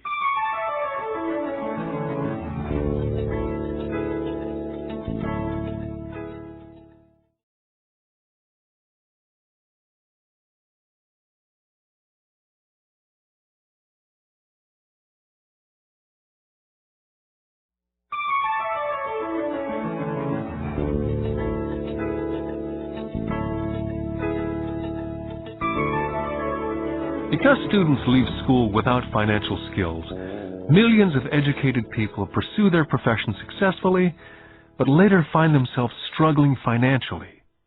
They work harder but don't get ahead. What's missing from their education is not how to make money, but how to spend money. What to do after you make it. It's called financial aptitude. What to do with the money once you make it, how to keep people from taking it from you, how long you keep it, and how hard that money works for you. Most people cannot tell why they struggle financially because they don't understand cash flow. A person can be highly educated, professionally successful, and financially illiterate. These people often work harder than they need to because they learned how to work hard, but not how to have their money work for them. The moving picture show of hard-working people has a set pattern. Recently married, the happy, highly educated young couple move in together in one of their cramped rented apartments. Immediately they realize that they're saving money because two can live as cheaply as one. The problem is, the apartment is cramped. They decide to save money to buy their dream home so they can have kids. They now have two incomes, and they begin to focus on their careers. Their incomes begin to increase. As their incomes go up, their expenses go up as well, so there is little or no money to flow into the asset box. This means the only income they get comes from their jobs. The number one expense for most people is taxes. Many people think it's income tax, but for most Americans, their highest tax is Social Security. As an employee, it appears as if the Social Security tax, combined with the Medicare tax rate, is roughly 7.5%. But it's really 15%, since the employer must match the Social Security amount. In essence, it is money the employer cannot pay you. On top of that, you still have to pay income tax on the amount deducted from your wages for Social Security tax. Income you never receive because it went directly to Social Security through withholding. Then their liabilities go up. This is best demonstrated by going back to the young couple. As a result of their incomes going up, They decide to go out and buy the house of their dreams. Once in their house, they have a new tax, called property tax. Then they buy a new car, new furniture, and new appliances to match their new house. All of a sudden, they wake up, and their liabilities column is full of mortgage debt and credit card debt. They're now trapped in the rat race. A child comes along. They work harder. The process repeats itself. More money and higher taxes, also called bracket creep. A credit card comes in the mail. They use it. It maxes out. A loan company calls and says their greatest asset, their home, has appreciated in value. The company offers a bill consolidation loan because their credit is so good and tells them the intelligent thing to do is clear off the high-interest consumer debt by paying off their credit card. And besides, interest on their home is a tax deduction. They go for it and pay off those high-interest credit cards. They breathe a sigh of relief. Their credit cards are paid off. They've now folded their consumer debt into their home mortgage. Their payments go down because they extend their debt over 30 years. It is the smart thing to do.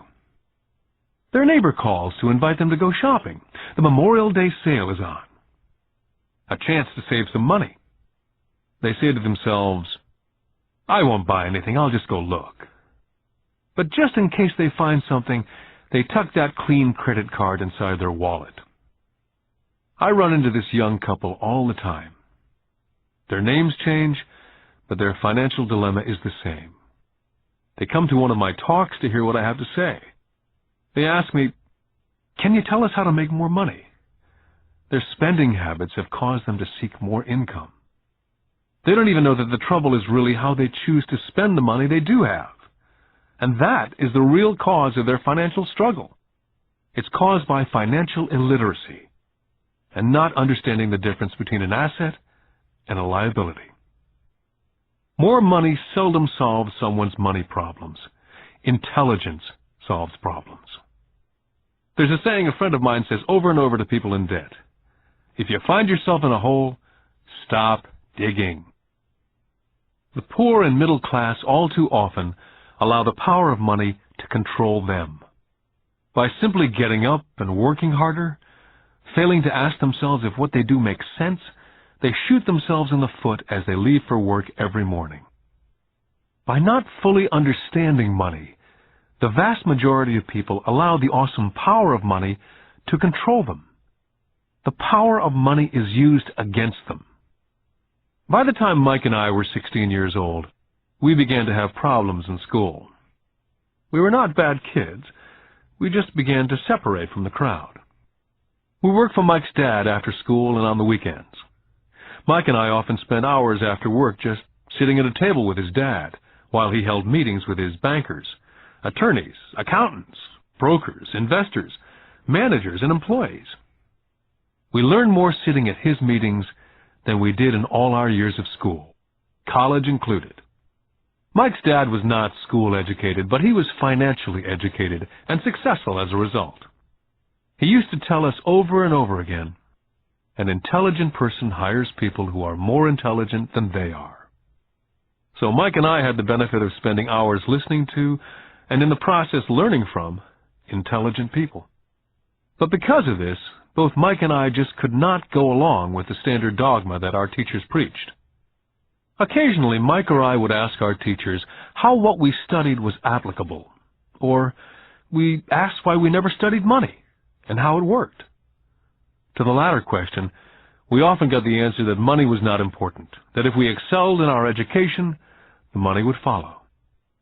The more we knew about the power of money, the more distant we grew from the teachers and our classmates. My highly educated dad never pressured me about my grades. I often wondered why, but we did begin to argue about money. By the time I was 16, I probably had a far better foundation with money than both my mom and dad. I could keep books. I listened to tax accountants, corporate attorneys, bankers, real estate brokers, investors, and so forth. My dad talked to teachers. One day, my dad was telling me why our home was his greatest investment.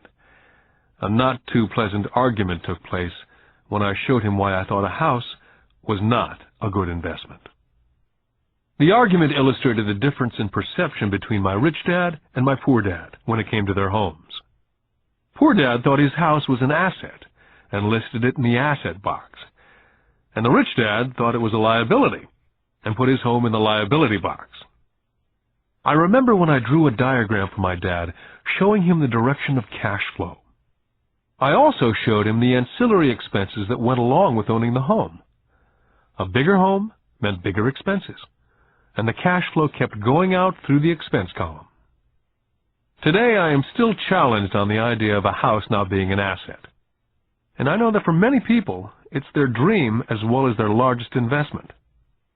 And owning your own home is better than nothing. I simply offer an alternate way of looking at this popular dogma. My wife and I would love a bigger, more flashy house to impress the Joneses, but we know it is not an asset. It's a liability since it takes money out of our pocket. So here's the argument I put forth.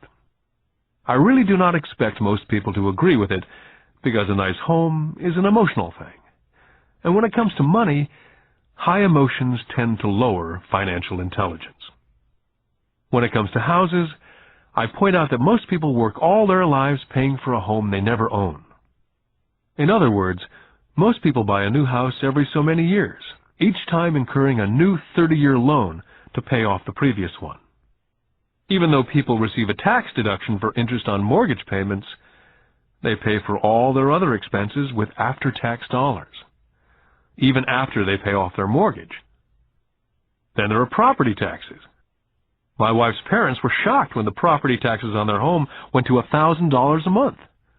This was after they'd retired, so the increase put a strain on their retirement budget, and they felt forced to move. Also, houses do not always go up in value. I still had friends who owe $1 million for a home that will today sell for only $700,000. Finally, the greatest losses of all are those from missed opportunities. If all your money is tied up in your house, you may be forced to work harder because your money continues blowing out of the expense column instead of adding to the asset column. The classic middle-class cash flow pattern. If a young couple would put more money into their asset column early on, their later years would get easier, especially as they prepared to send their children to college. Their assets would have grown and would be available to help cover expenses. All too often, a house only serves as a vehicle for incurring a home equity loan to pay for mounting expenses. In summary, the end result in making a decision to own a house that is too expensive in lieu of starting an investment portfolio early on impacts an individual in at least the following 3 ways. Number 1, loss of time, during which other assets could have grown in value. Number 2, loss of additional capital, which could have been invested instead of paying for high maintenance expenses related directly to the home. Number 3, loss of education. Too often people count their house, savings, and retirement plan as all they have in their asset column. Because they have no money to invest, they simply do not invest. This costs them investment experience. Most never become what the investment world calls a sophisticated investor. And the best investments are usually first sold to sophisticated investors, who then turn around and sell them to the people playing it safe. My educated dad's personal financial statement best demonstrates the life of someone in the rat race. His expenses seem to always keep up with his income, never allowing him to invest in assets. As a result, his liabilities, such as his mortgage and credit card debts, are larger than his assets. My rich dad's personal financial statement, on the other hand, reflects the results of a life dedicated to investing and minimizing liabilities. His assets greatly exceed his liabilities. A review of my rich dad's financial statement is why the rich get richer. The asset column generates more than enough income to cover expenses, with the balance reinvested into the asset column. The asset column continues to grow, and therefore the income it produces grows with it. The result being The rich get richer. The middle class finds itself in a constant state of financial struggle. Their primary income is through wages. And as their wages increase, so do their taxes. Their expenses tend to increase in equal increments as their wages increase, hence the phrase, the rat race. They treat their home as their primary asset instead of investing in income-producing assets. Remember, the most important rule is to know the difference between an asset and a liability. Once you understand the difference, concentrate your efforts on only buying income-generating assets. That's the best way to get started on a path to becoming rich. Keep doing that, and your asset column will grow. Focus on keeping liabilities and expenses down. This will make more money available to continue pouring into the asset column. This pattern of treating your home as an investment, and the philosophy that a pay raise means you can buy a larger home or spend more, is the foundation of today's debt-ridden society.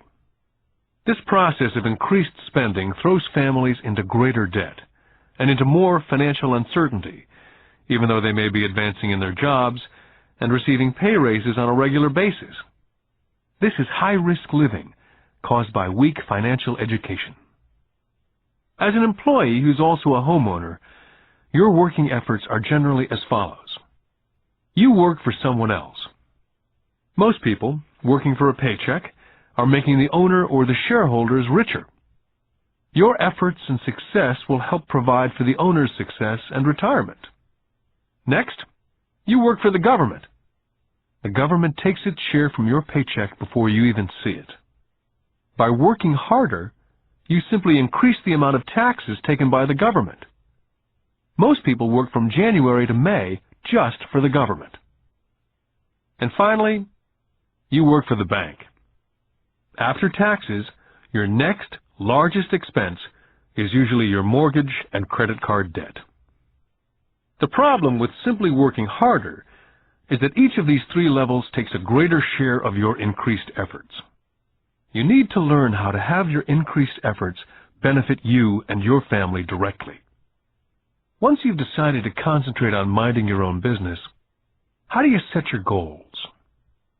For most people, they must keep their profession and rely on their wages to fund their acquisition of assets. As their assets grow, how do they measure the extent of their success? When does someone realize that they are rich, that they have wealth? As well as having my own definitions for assets and liabilities, I also have my own definition for wealth. Actually, I borrowed it from a man named Buckminster Fuller. Some people call him a quack, and others call him a living genius. Years ago, he got all the architects buzzing because he applied for a patent in 1961 for something called a geodesic dome. But in the application, Fuller also said something about wealth. It was pretty confusing at first, but after reading it for a while, it began to make some sense. Wealth is a person's ability to survive so many number of days forward. Or, if I stopped working today, how long could I survive? Unlike net worth, the difference between your assets and liabilities, which is often filled with a person's expensive junk and opinions of what things are worth, this definition creates the possibility for developing a truly accurate measurement. I could now measure and really know where I was in terms of my goal to become financially independent.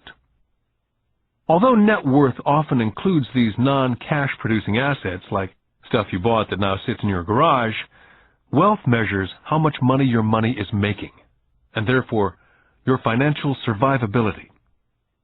Wealth is the measure of the cash flow from the asset column compared with the expense column. Let's use an example.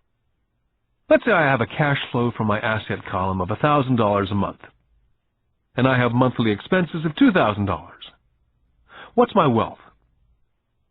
Let's go back to Buckminster Fuller's definition. Using his definition, how many days forward can I survive? And let's assume a 30-day month. By that definition, I have enough cash flow for half a month. When I have achieved $2,000 a month cash flow from my assets, then I will be wealthy. I now have income generated from assets each month that fully covers my monthly expenses. If I want to increase my expenses, I first must increase my cash flow from assets to maintain this level of wealth. Take notice that it's at this point that I am no longer dependent on my wages. I have focused on and been successful in building an asset column that's made me financially independent. If I quit my job today, I would be able to cover my monthly expenses with the cash flow from my assets. My next goal would be to have the excess cash flow from my assets reinvested into the asset column.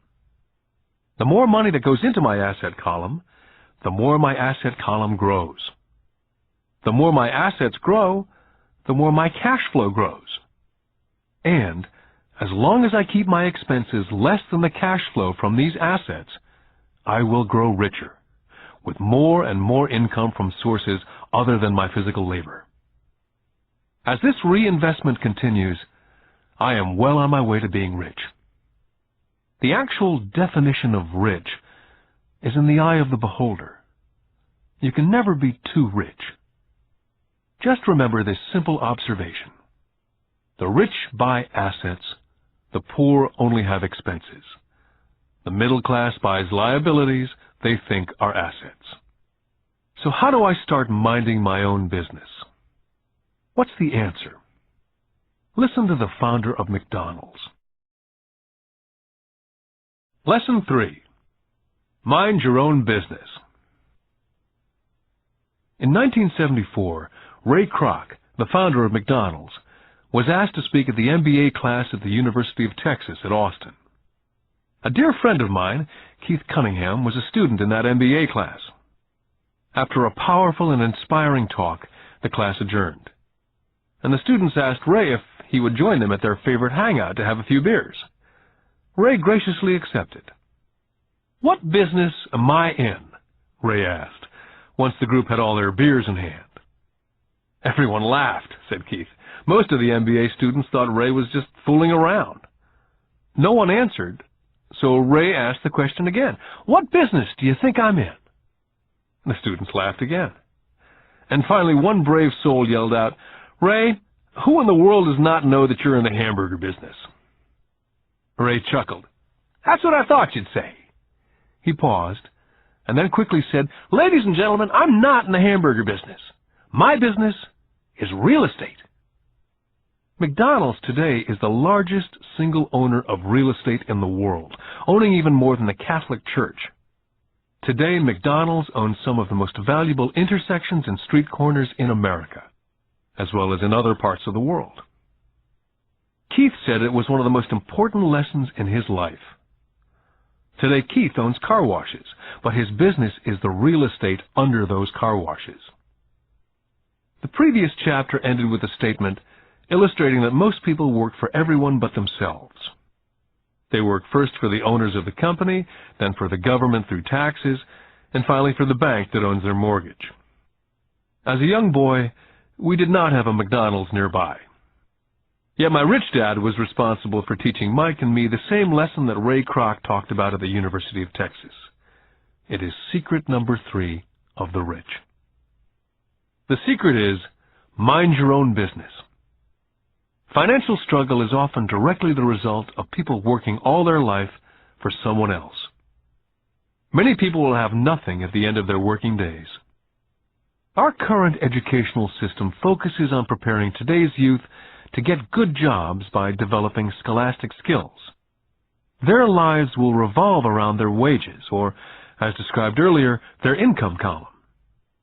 And after developing scholastic skills, they go on to higher levels of schooling to enhance their professional abilities. They study to become engineers, scientists, cooks, police officers, artists, writers, and so on. These professional skills allow them to enter the workforce and work for money. There's a big difference between your profession and your business. Often I ask people, "What's your business?" And they will say, "Oh, I'm a banker." Then I ask them if they own the bank, and they usually respond, "No, I work there." In that instance, they've confused their profession with their business. Their profession may be a banker, but they still need their own business. Ray Kroc was clear on the difference between his profession and his business. His profession was always the same. He was a salesman. At one time he sold mixers for milkshakes, and soon thereafter he was selling hamburger franchises. But while his profession was selling hamburger franchises, his business was the accumulation of income-producing real estate. To become financially secure, a person needs to mind their own business. Your business revolves around your asset column, as opposed to your income column. As stated earlier, the number one rule is to know the difference between an asset and a liability, and to buy assets. The rich focus on their asset columns, while everyone else focuses on their income statements. That's why we hear so often, "I need a raise. If only I had a promotion. I'm going back to school to get more training so I can get a better job. I'm going to work overtime. Maybe I can get a second job. I'm quitting in 2 weeks. I found a job that pays more." In some circles, these are sensible ideas. Yet if you listen to Ray Kroc, you're still not minding your own business. These ideas all still focus on the income column, and will only help a person become more financially secure if the additional money is used to purchase income-generating assets. The primary reason the majority of the poor and middle class are fiscally conservative, which means I can't afford to take risks, is that they have no financial foundation. They have to cling to their jobs. They have to play it safe. When downsizing became the in thing to do, millions of workers found out that their largest so-called asset, their home, was eating them alive. Their asset, called a house, still cost them money every month. Their car, another asset, was eating them alive. The golf clubs in the garage that cost $1,000 were not worth $1,000 anymore. Without job security, they had nothing to fall back on. What they thought were assets could not help them survive in a time of financial crisis. So, many people have put themselves in deep financial trouble when they run short of income. To raise cash, they sell their assets. First, their personal assets can generally be sold for only a fraction of the value that's listed in their personal balance sheet. Or, if there's a gain on the sale of the assets, they're taxed on the gain. So again, the government takes its share of the gain, thus reducing the amount available to help them out of debt. That's why I say someone's net worth is often worth less than they think. Start minding your own business. Keep your daytime job, but start buying real assets, not liabilities or personal effects that have no real value once you get them home. A new car loses nearly 25% of the price you pay for it the moment you drive it off the lot. It's not a true asset, even if your banker lets you list it as one. My $400 new titanium driver was worth $150 the moment I teed off. For adults, keep your expenses low, reduce your liabilities, and diligently build a base of solid assets. For young people who've not yet left home, it's important for parents to teach them the difference between an asset and a liability. Get them to start building a solid asset column before they leave home, get married, buy a house, have kids, and get stuck in a risky financial position, clinging to a job and buying everything on credit. I see so many young couples who get married and trap themselves into a lifestyle that will not let them get out of debt for most of their working years. For most people, just as the last child leaves home, the parents realize they've not adequately prepared for retirement, and they begin to scramble to put some money away. Then their own parents become ill, and they find themselves with new responsibilities. So, what kind of assets am I suggesting that you or your children acquire? In my world, real assets fall into several different categories. First, businesses that do not require my presence. I own them, but they're managed or run by other people. If I have to work there, it's not a business. It becomes my job. Then come categories such as stocks, bonds, mutual funds, income-generating real estate, notes or IOUs, royalties from intellectual property such as music, scripts, patents, and finally anything else that has value, produces income, or appreciates and has a ready market. As a young boy, my educated dad encouraged me to find a safe job. My rich dad, on the other hand, encouraged me to begin acquiring assets that I loved. If you don't love it, you won't take care of it. I collect real estate simply because I love buildings and land. I love shopping for them. I could look at them all day long. When problems arise, the problems are not so bad that it changes my love for real estate. For people who hate real estate, they shouldn't buy it. I love stocks of small companies, especially startups. The reason is that I am an entrepreneur, not a corporate person. In my early years, I worked in large organizations such as Standard Oil of California, the U.S. Marine Corps, and Xerox Corporation. I enjoyed my time with those organizations and have fond memories, but I know deep down I'm not a company man. I like starting companies, not running them. So my stock buys are usually of small companies, and sometimes I even start the company and take it public. Fortunes are made in new stock issues, and I love the game. Many people are afraid of small-cap companies and call them risky, and they are. But risk is always diminished if you love what the investment is, understand it, and know the game. For years, even while I was with the Marine Corps and Xerox, I did what my rich dad recommended. I kept my daytime job, but I still minded my own business. I was active in my asset column. I traded real estate and small stocks. Rich Dad always stressed the importance of financial literacy. The better I was at understanding the accounting and cash management, the better I would be at analyzing investments and eventually starting and building my own company. I would not encourage anyone to start a company unless they really want to. Knowing what I know about running a company, I would not wish that task on anyone. There are times when people cannot find employment where starting a company is a solution for them. The odds are against success. 9 out of 10 companies fail in 5 years. Of those that survive the first 5 years, 9 out of every 10 of those eventually fail as well. So only if you really have the desire to own your own company do I recommend it. Otherwise, keep your daytime job and mind your own business. When I say mind your own business, I mean to build and keep your asset column strong. Once a dollar goes into it, never let it come out. Think of it this way. Once a dollar goes into your asset column, it becomes your employee. The best thing about money is that it works 24 hours a day and can work for generations.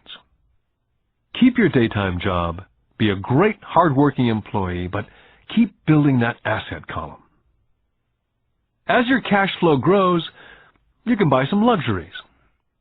An important distinction is that rich people buy luxuries last, while the poor and middle class tend to buy luxuries first. The poor and middle class often buy luxury items such as big houses, diamonds, furs, jewelry, or boats because they want to look rich. They look rich, but in reality they just get deeper in debt on credit. The old money people, the long-term rich, built their asset column first. Then the income generated from the asset column bought their luxuries. The poor and middle class buy luxuries with their own sweat, blood, and children's inheritance. A true luxury is a reward for investing in and developing a real asset.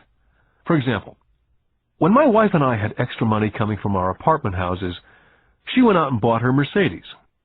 It didn't take any extra work or risk on her part because the apartment house bought the car.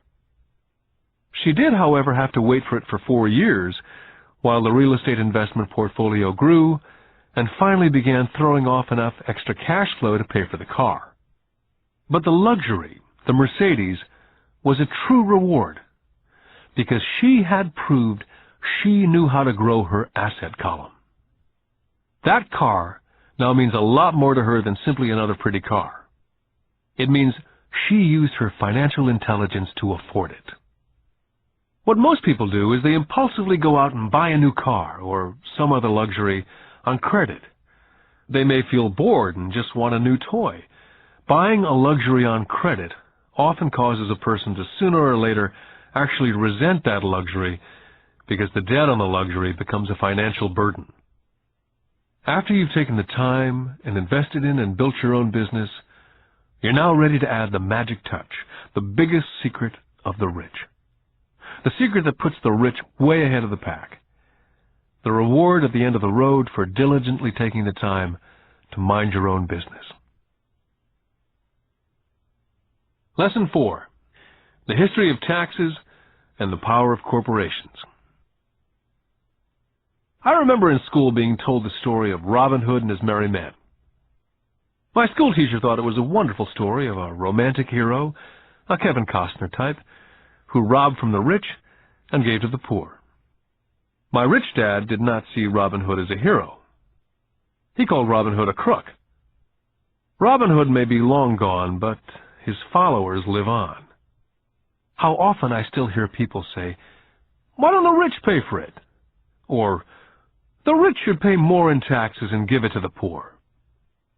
It's this idea of Robin Hood, or taking from the rich to give to the poor, that has caused the most pain for the poor and the middle class. The reason the middle class is so heavily taxed is because of the Robin Hood ideal.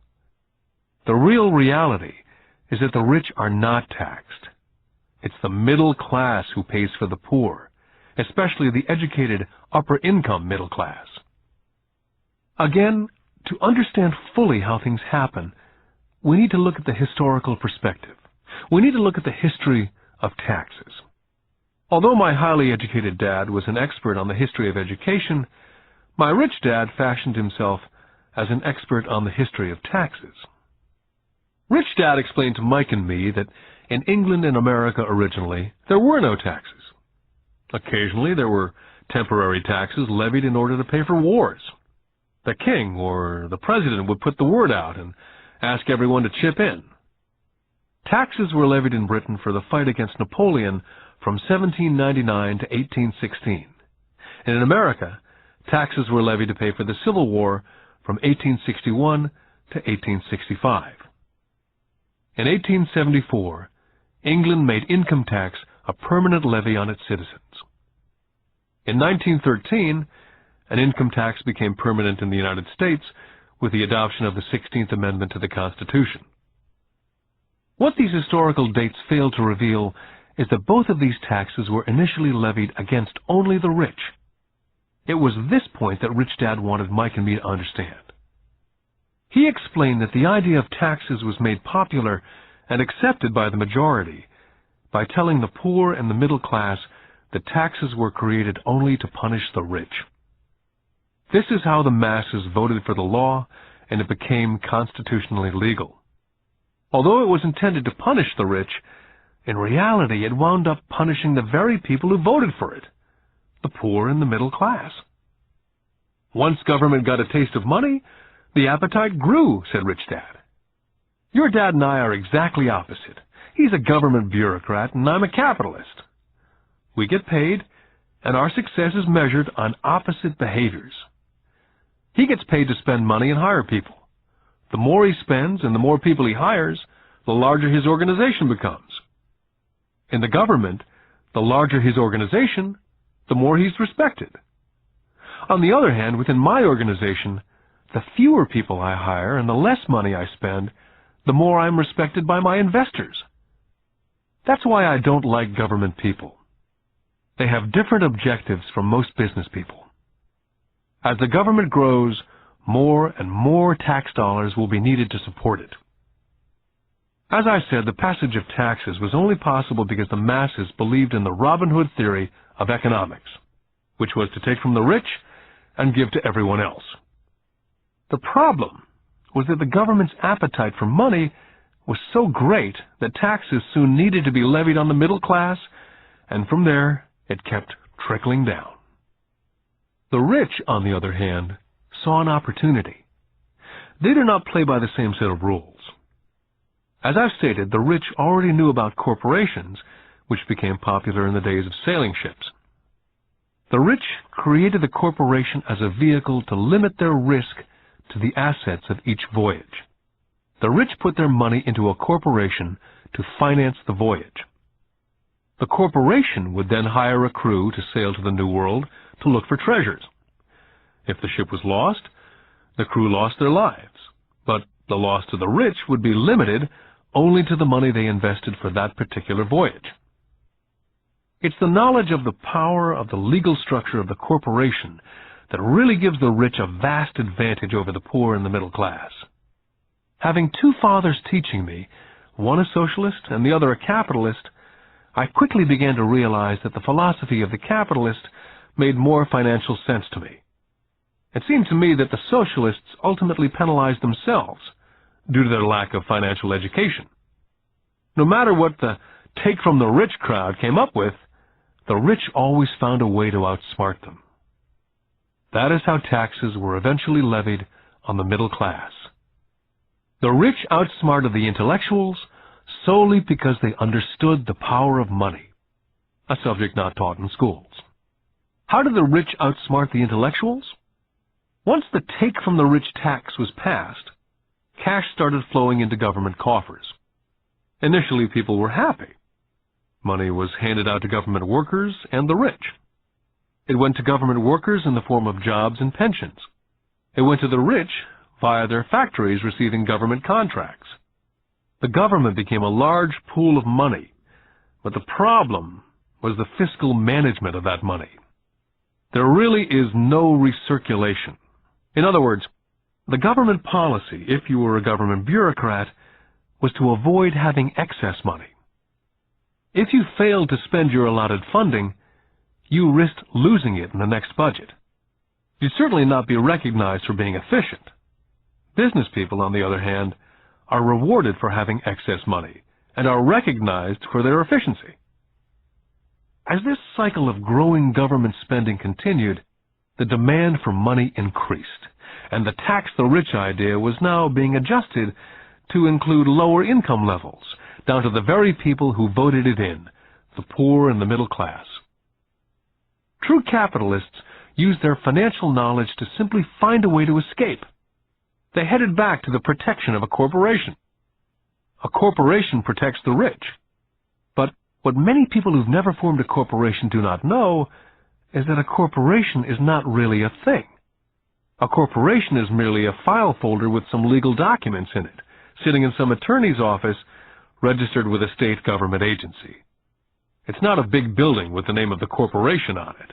It's not a factory or a group of people. A corporation is merely a legal document that creates a legal body without a soul. The wealth of the rich was once again protected. Once again, the use of corporations became popular once the permanent income laws were passed, because the income tax rate of the corporation was less than the individual income tax rates. In addition, as I said earlier, certain expenses could be paid with pre-tax dollars within the corporation. This war between the haves and the have-nots has been going on for hundreds of years. It's the take-from-the-rich crowd versus the rich. The battle is waged whenever and wherever laws are made. The battle will go on forever. The problem is, the people who lose are the uninformed, the ones who get up every day and diligently go to work and pay taxes. If they only understood the way the rich play the game, they could play it too. Then they would be on their way to their own financial independence. This is why I cringe every time I hear a parent advise their children to go to school so they can find a safe, secure job. An employee with a safe, secure job without financial aptitude has no escape. Average Americans today work 5 to 6 months for the government before they make enough to cover their taxes. In my opinion, that is a long time. The harder you work, the more you pay the government. That's why I believe that the idea of take from the rich backfired on the very people who voted it in. Every time people try to punish the rich don't simply comply, they react. They have the money, power, and intent to change things. They do not just sit there and voluntarily pay more taxes.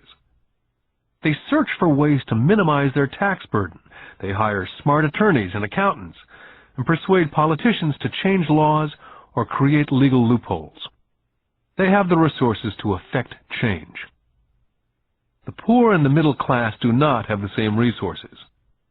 They sit there and let the government's needles enter their arm and allow the blood donation to begin. Today, I'm constantly shocked at the number of people who pay more taxes or take fewer deductions simply because they are afraid of the government. And I do know how frightening and intimidating a government tax agent can be. I have had friends who have had their businesses shut down and destroyed, only to find out it was a mistake on the part of the government. I realize all that. But the price of working from January to mid-May is a high price to pay for that intimidation. My poor dad never fought back. My rich dad didn't either. He just played the game smarter, and he did it through corporations, the biggest secret of the rich. My highly educated dad always encouraged me to seek a good job with a strong corporation. He spoke of the virtues of working your way up the corporate ladder. He didn't understand that by relying solely on a paycheck from a corporate employer, I would be a docile cow ready for milking. When I told my rich dad of my father's advice, he only chuckled. "Why not own the ladder?" was all he said. As a young boy, I didn't understand what Rich Dad meant by owning my own corporation. It was an idea that seemed impossible and intimidating. Although I was excited by the idea, my youth would not let me envision the possibility that grown-ups would someday work for a company I would own. The point is, if not for my rich dad, I would have probably followed my educated dad's advice.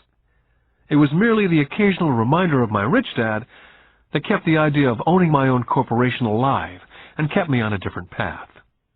By the time I was 15 or 16, I knew I was not going to continue down the path my educated dad was recommending. I did not know how I was going to do it, but I was determined not to head in the direction most of my classmates were heading.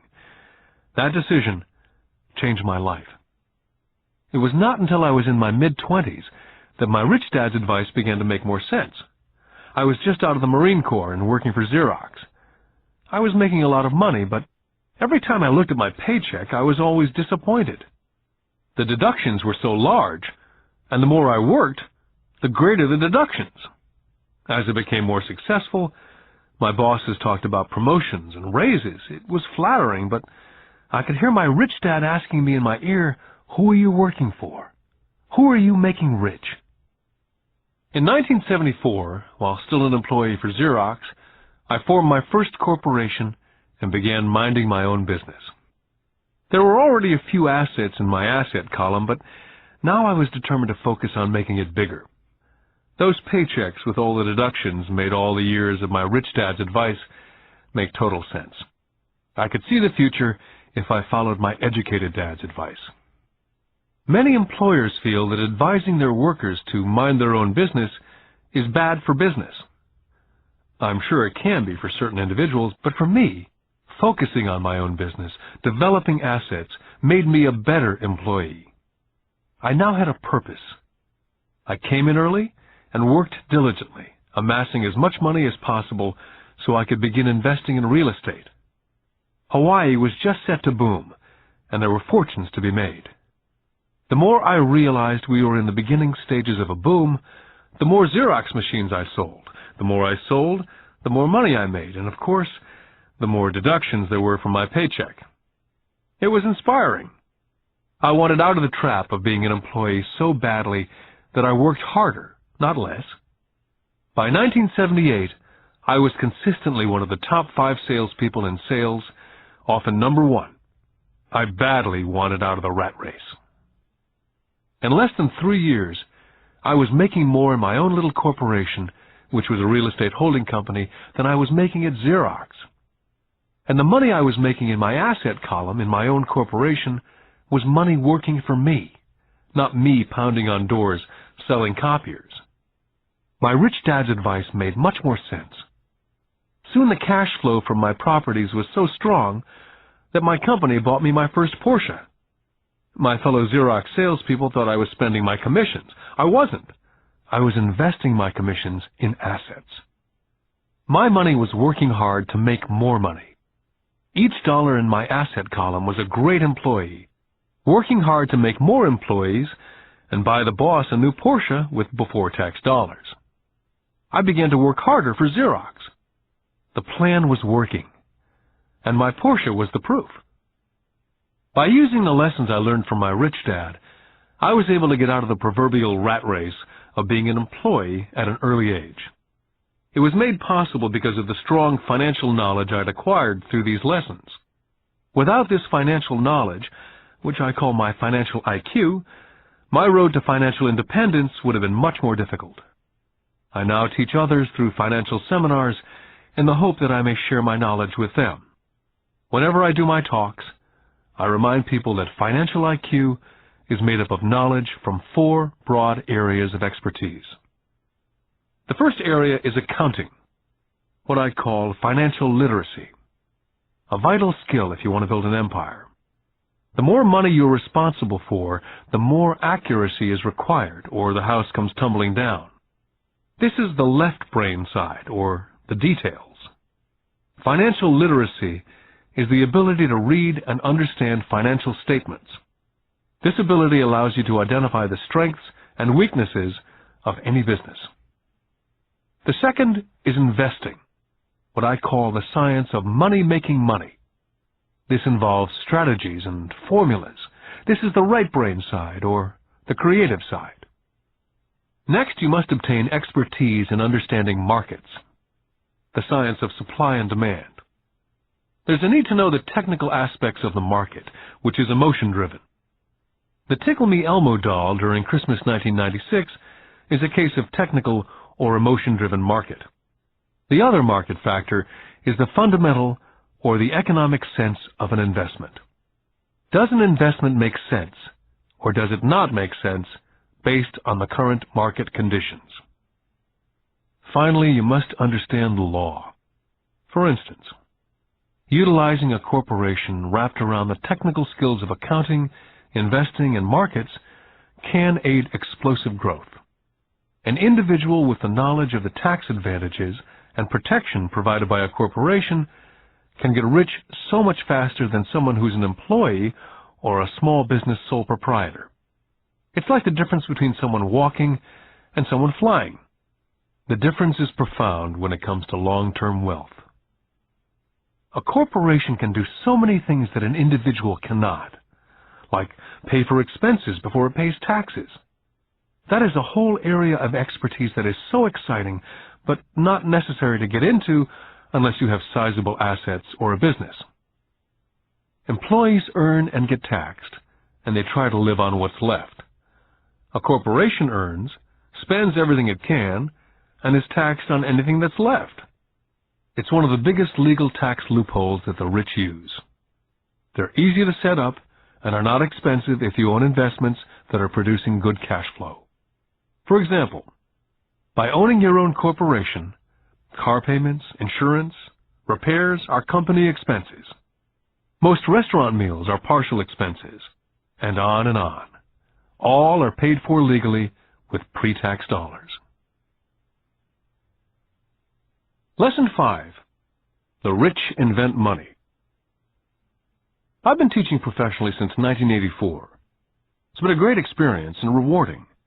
It's also a disturbing profession, for I've taught thousands of individuals, and I see one thing in common in all of us, myself included.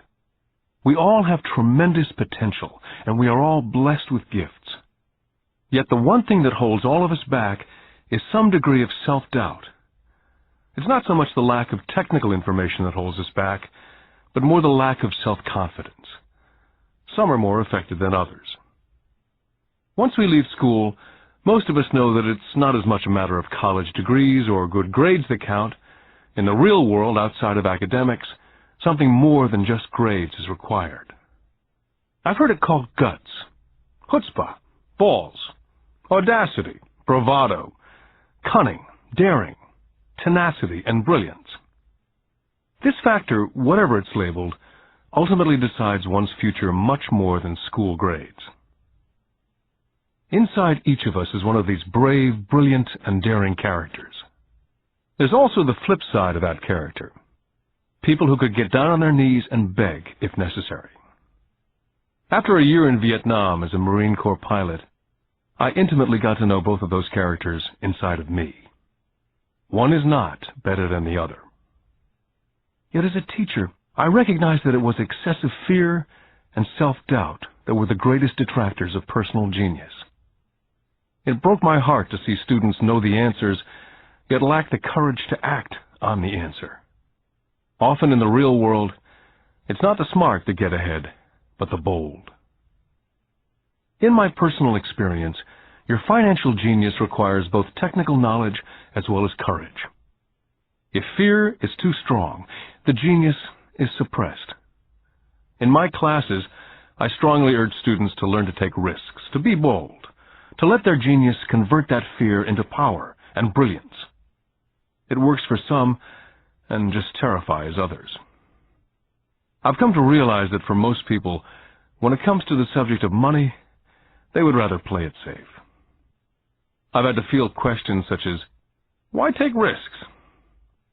Why should I bother developing my financial IQ? Why should I become financially literate? And I answer, just to have more options. There are huge changes up ahead. There will be 100 people like Bill Gates and hugely successful companies like Microsoft created every year, all over the world. And there also will be many more bankruptcies, layoffs, and downsizing. So why bother developing your financial IQ? Because if you do, you will prosper greatly. And if you don't, this period of time will be a frightening one. Land was wealth 300 years ago. So the person who owned the land owned the wealth. Then it was factories and production. And America rose to dominance. The industrialist owned the wealth. Today, it's information. And the person who has the most timely information owns the wealth. The problem is, information flies all around the world at the speed of light. The new wealth cannot be contained by boundaries and borders as lands and factories were. The changes will be faster and more dramatic. There will be a dramatic increase in the number of new multimillionaires. There also will be those who are left behind. Today I find so many people struggling, often working harder, simply because they cling to old ideas. They want things to be the way they were. They resist change. I know people who are losing their jobs or their houses, and they blame technology or the economy or their boss. Sadly, they fail to realize that they might be the problem. Old ideas are their biggest liability. It's a liability simply because they fail to realize that while that idea or way of doing something was an asset yesterday, yesterday is gone. One afternoon I was teaching investing, using a game I'd invented, cash flow, as a teaching tool. A friend had brought someone along to attend the class. This friend of a friend was recently divorced, had been badly burned in the divorce settlement, and was now searching for some answers. Her friend thought the class might help. The game was designed to help people learn how money works. In playing the game, they learn about the interaction of the income statement with the balance sheet. They learn how cash flows between the two, and how the road to wealth is through striving to increase your monthly cash flow from the asset column to the point that it exceeds your monthly expenses. Once you accomplish this, you're able to get out of the rat race and onto the fast track. As I've said, some people hate the game, some love it, and others miss the point. This woman missed a valuable opportunity to learn something. In the opening round, she drew a doodad card with the boat on it. At first she was happy. Oh, I've got the boat! Then, as her friend tried to explain how the numbers worked on her income statement and balance sheet, she got frustrated because she had never liked math. The rest of her table waited while her friend continued explaining the relationship between the income statement, balance sheet, and monthly cash flow. Suddenly, when she realized how the numbers worked, it dawned on her that her boat was eating her alive. Later on in the game, she was also downsized and had a child. It was a horrible game for her. After the class, her friend came by and told me that she was upset. She'd come to the class to learn about investing and did not like the idea that it took so long to play a silly game. Her friend attempted to tell her to look within herself, to see if it reflected on herself in any way. With that suggestion, the woman demanded her money back. She said that the very idea that a game could be a reflection of her was ridiculous. Her money was promptly refunded, and she left. Since 1984, I have made millions simply by doing what the school system does not. In school, most teachers lecture. I hated lectures as a student. I was soon bored, and my mind would drift.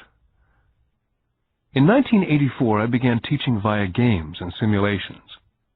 I always encouraged adult students to look at games as reflecting back to what they know and what they needed to learn. Most importantly, a game reflects back on one's behavior. It's an instant feedback system. Instead of the teacher lecturing you, the game is feeding back a personalized lecture, custom-made just for you. The friend of the woman who left later called to give me an update. She said her friend was fine and had calmed down. In her cooling-off period, she could see some relationships between the game and her life. Just like a board game, the world is always providing us with instant feedback. We could learn a lot if we tuned in more. One day, not long ago, I complained to my wife that the cleaners must have shrunk my pants. My wife gently smiled and poked me in the stomach to inform me that the pants had not shrunk. Something else had expanded. Me. The game Cash Flow was designed to give every player personal feedback. The purpose is to give you options. If you draw the boat card and it puts you into debt, the question is, now what can you do? How many different financial options can you come up with? That's the purpose of the game. To teach players to think and create new and various financial options. I've watched this game played by more than 1,000 people.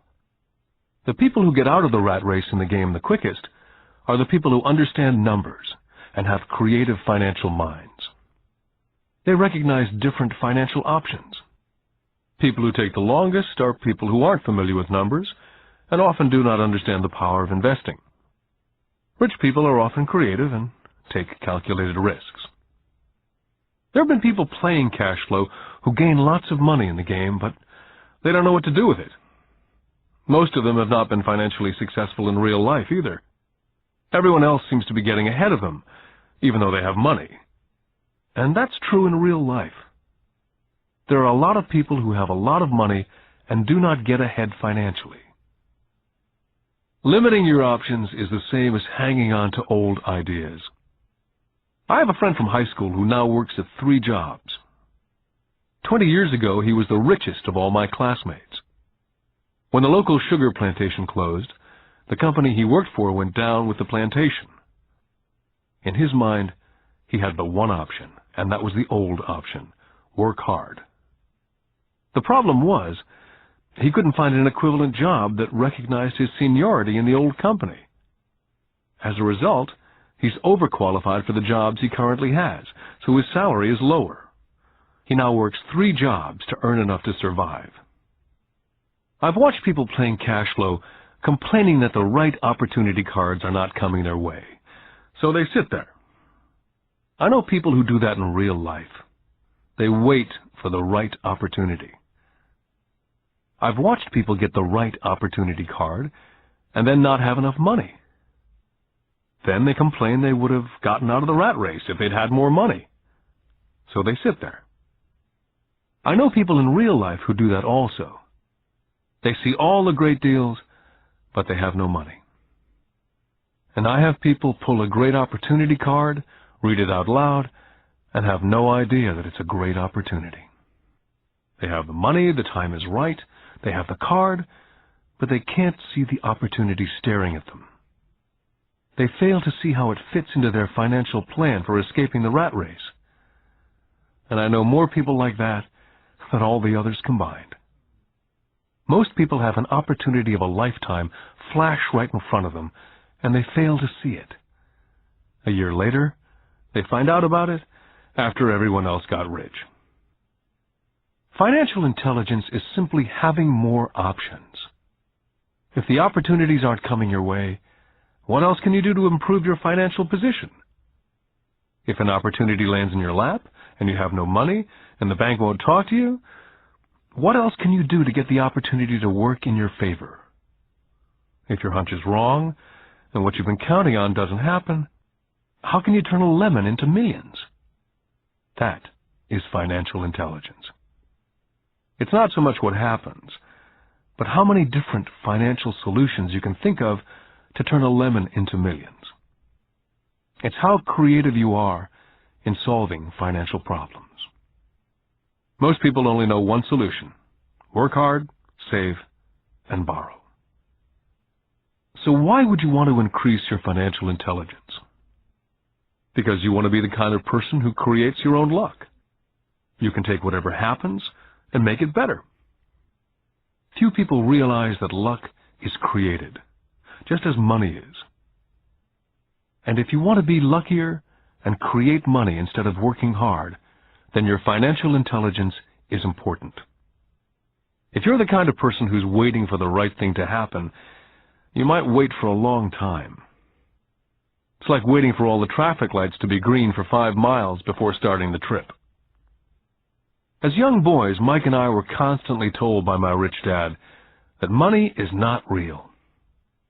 Rich Dad occasionally reminded us of how close we came to the secret of money on that first day we got together and began making money out of plaster of Paris. The poor and middle class work for money, he would say. The rich make money. The more real you think money is, the harder you will work for it. If you can grasp the idea that money is not real, you will grow richer faster. What is it? Was a question Mike and I often came back with. What is money if it's not real? What we agree it is, was all Rich Dad would say. The single most powerful asset we all have is our mind. If it's trained well, it can create enormous wealth in what seems to be an instant. I'll give you a simple example of creating money. In the early 1990s, the economy of Phoenix was horrible. I was watching the TV show Good Morning America when a financial planner came on and began forecasting doom and gloom. His advice was to save money. Put $100 away every month, he said, and in 40 years you will be a multimillionaire. Well, putting money away every month is a sound idea. It is one option, the option most people subscribe to. The problem is this: it blinds the person from what's really going on. They miss major opportunities for much more significant growth of their money. The world is passing them by.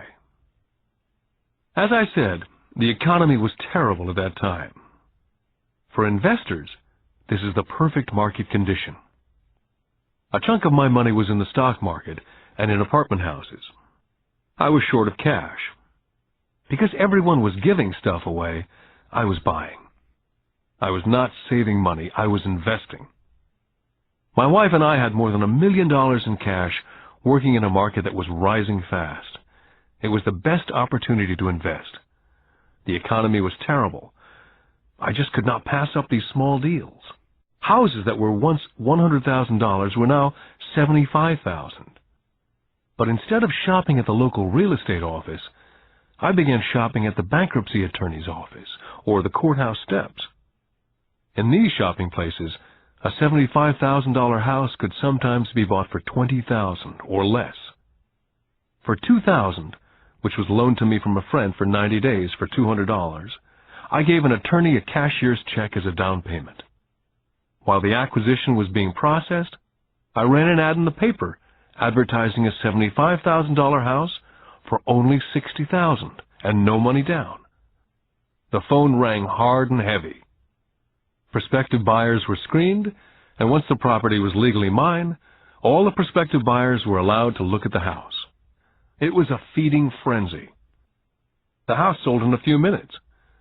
I asked for a $2,500 processing fee, which they gladly handed over, and the escrow and title company took over from there. I returned the $2,000 to my friend with an additional $200. He was happy, the home buyer was happy, the attorney was happy, and I was happy. I'd sold a house for $60,000 that cost me $20,000. The $40,000 was created from money in my asset column in the form of a promissory note from the buyer. Total working time, 5 hours. During this depressed market, my wife and I were able to do 6 of these simple transactions in our spare time. While the bulk of our money was in larger properties in the stock market, we were able to create more than $190,000 in assets, notes at 10% interest, in those 6 buy, create, and sell transactions. That comes to approximately $19,000 a year income, much of it sheltered through our private corporation. Much of that $19,000 a year goes to pay for our company cars, gas, trips, insurance, dinners with clients, and other things. By the time the government gets a chance to tax that income, it's been spent on legally allowed pre-tax expenses. This was a simple example of how money is invented, created, and protected using financial intelligence. Ask yourself how long it would take to save $190,000. Would the bank pay you 10% interest on your money? And the note is good for 30 years. I hope they never pay me the $190,000. I have to pay a tax if they pay me the principal. And besides, $19,000 paid over 30 years is a little over $500,000 in income. The math is simple. You don't need algebra or calculus. I don't write much because the escrow company handles the legal transaction and the servicing of the payments. I have no roofs to fix or toilets to unplug because the owners do that. It's their house. Occasionally someone does not pay, and that's wonderful because there are late fees, or they move out and the property is sold again. The court system handles that. And it may not work in your area. The market conditions may be different, but the example illustrates how a simple financial process can create hundreds of thousands of dollars with little money and low risk. It's an example of money being only an agreement. Anyone with a high school education can do it. Yet most people won't.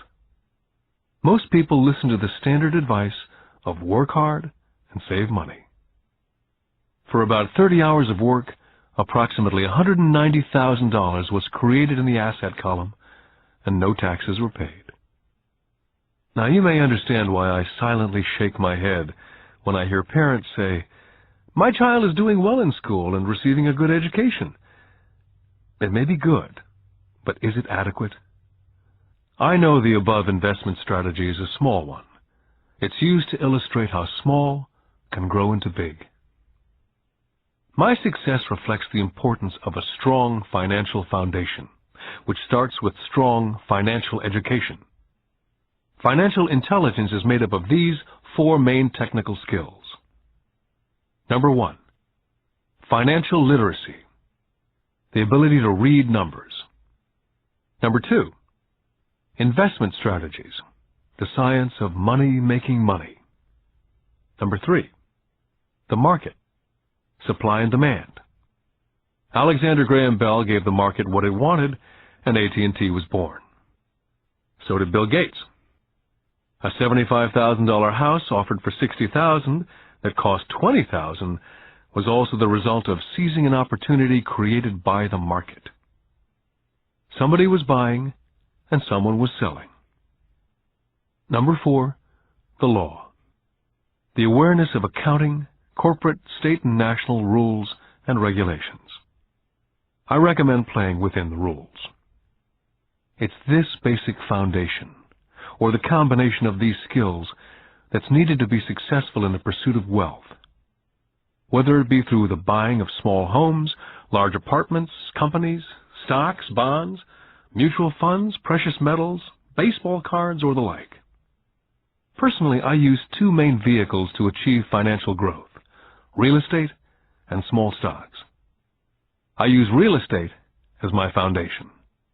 Day in and day out, my properties provide cash flow and occasional spurts of growth in value. The small cap stocks are used for fast growth.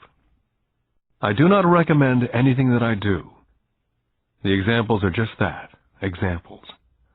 If the opportunity is too complex, and I do not understand the investment, I don't do it. Simple math and common sense is all that's needed to do well financially.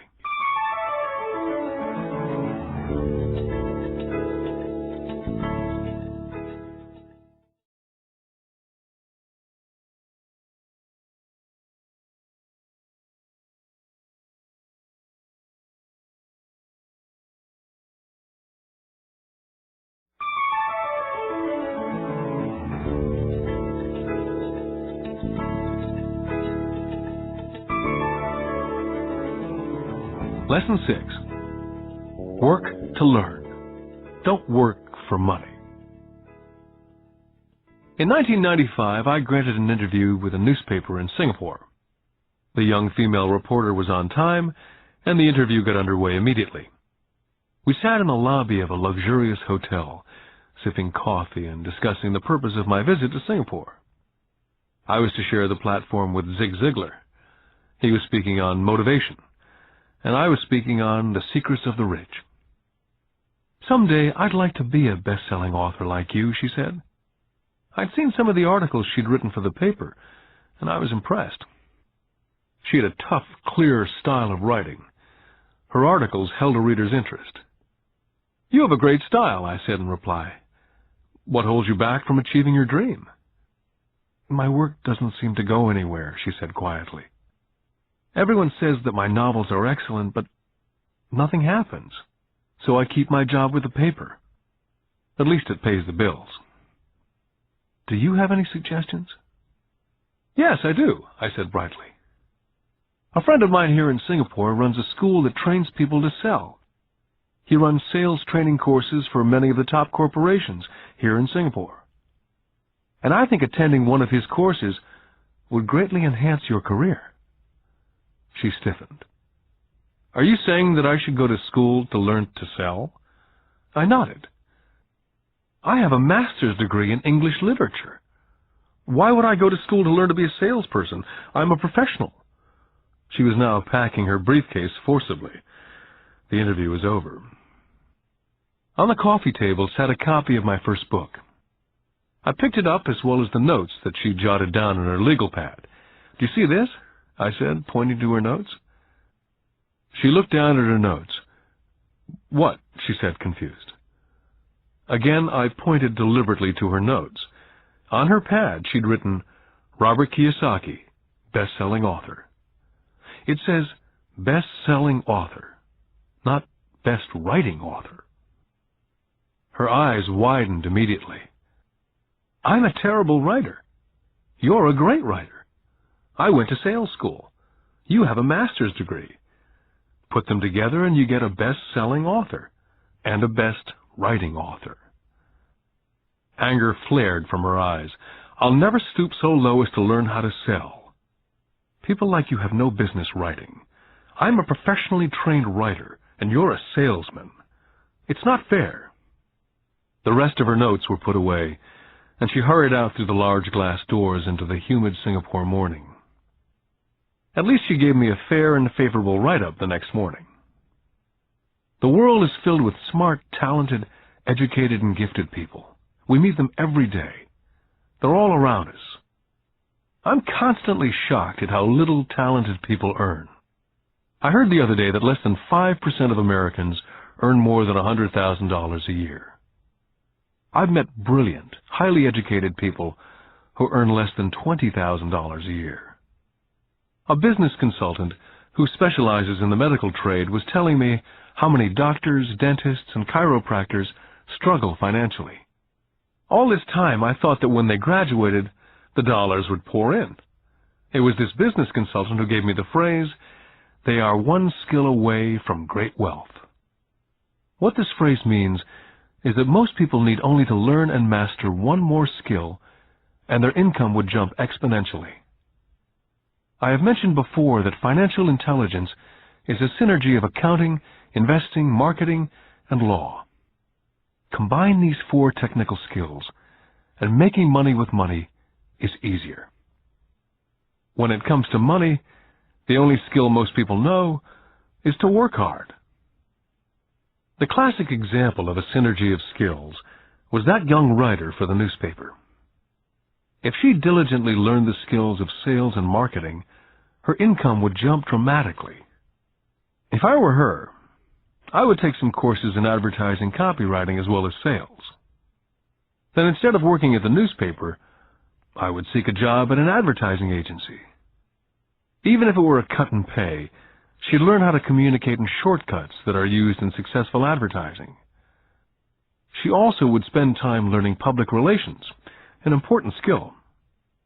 She would learn how to get millions in free publicity. Then at night and on weekends, she could be writing her great novel. When it was finished, she'd be better able to sell her book. Then in a short while, she could be a best-selling author. When I graduated from the U.S. Merchant Marine Academy in 1969, my educated dad was happy. Standard Oil of California had hired me for its oil tanker fleet. I was a third mate, and the pay was low compared with my classmates, but it was okay for a first real job after college. My starting pay was about $42,000 a year, including overtime, and I only had to work for 7 months. I had 5 months of vacation. If I'd wanted to, I could have taken the run to Vietnam with a subsidiary shipping company and easily doubled my pay instead of taking the 5 months vacation.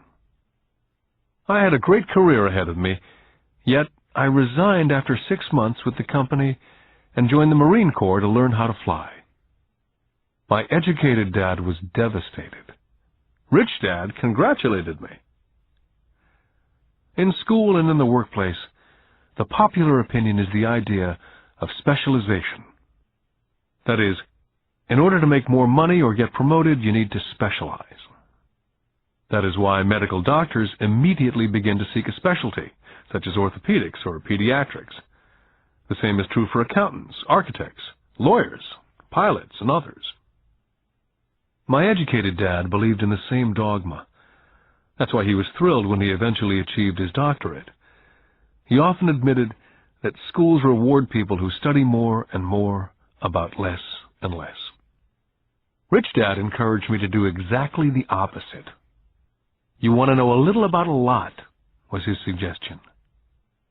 That's why for years I worked in different areas of his companies. For a while I worked in his accounting department. Although I would probably never have been an accountant, he wanted me to learn via osmosis. Rich Dad knew I would pick up jargon and a sense of what's important and what's not. I also worked as a busboy and construction worker, as well as in sales, reservations, and marketing. He was grooming Mike and me.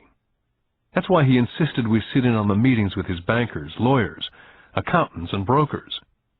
He wanted us to know a little about every aspect of his empire. Educated Dad thought I went to school to learn to be a ship's officer. Rich Dad knew that I went to school to study international trade. So as a student, I made cargo runs navigating large freighters, oil tankers, and passenger ships to the Far East and the South Pacific. Rich Dad emphasized that I stay in the Pacific instead of taking ships to Europe, because he knew that the emerging nations were in Asia, not Europe. While most of my classmates, including Mike, were partying at their fraternity houses, I was studying trade, people, business styles and cultures in Japan, Taiwan, Thailand, Singapore, Hong Kong, Vietnam, Korea, Tahiti, Samoa, and the Philippines. I also was partying, but it was not in any frat house. I grew up rapidly. Educated Dad could not understand why I decided to quit and join the Marine Corps. I told him I wanted to learn to fly, but really I wanted to learn to lead troops. Rich Dad explained to me that the hardest part of running a company is managing people. He'd spent 3 years in the Army. My educated dad was draft exempt. Rich Dad told me of the value of learning to lead men into dangerous situations. Leadership is what you need to learn next, he said. If you're not a good leader, you'll get shot in the back, just like they do in business. Returning from Vietnam in 1973, I resigned my commission, even though I loved flying. I found a job with Xerox Corporation. I joined it for one reason, and it was not for the benefits. I was a shy person, and the thought of selling was the most frightening subject in the world. Xerox is one of the best sales training programs in America. Rich Dad was proud of me. My educated dad was ashamed. Being an intellectual, he thought that salespeople were below him. I worked with Xerox for 4 years, until I overcame my fear of knocking on doors and being rejected. Once I could consistently be in the top 5 in sales, I again resigned and moved on, leaving behind another great career with an excellent company. In 1977, I formed my first company. Rich Dad had groomed Mike and me to take over companies, so I now had to learn to form them and put them together.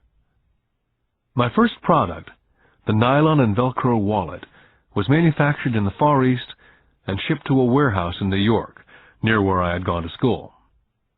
My formal education was complete, and it was time to test my wings. If I failed, I went broke. Rich Dad thought it best to go broke before 30. You still have time to recover, was his advice. On the eve of my 30th birthday, my first shipment left Korea for New York. Today, I still do business internationally, and as my rich dad encouraged me to do, I keep seeking the emerging nations. Today, my investment company invests in South America, Asia, Norway, and Russia. There's an old cliché that goes, JOB is an acronym for just over broke. And unfortunately, I would say that the saying applies to millions of people.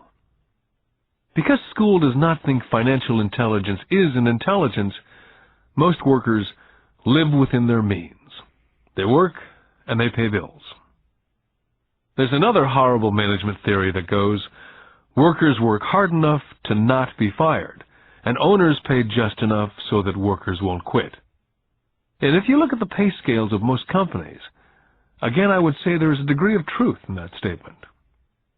The net result is that most workers never get ahead. They do what they've been taught to do.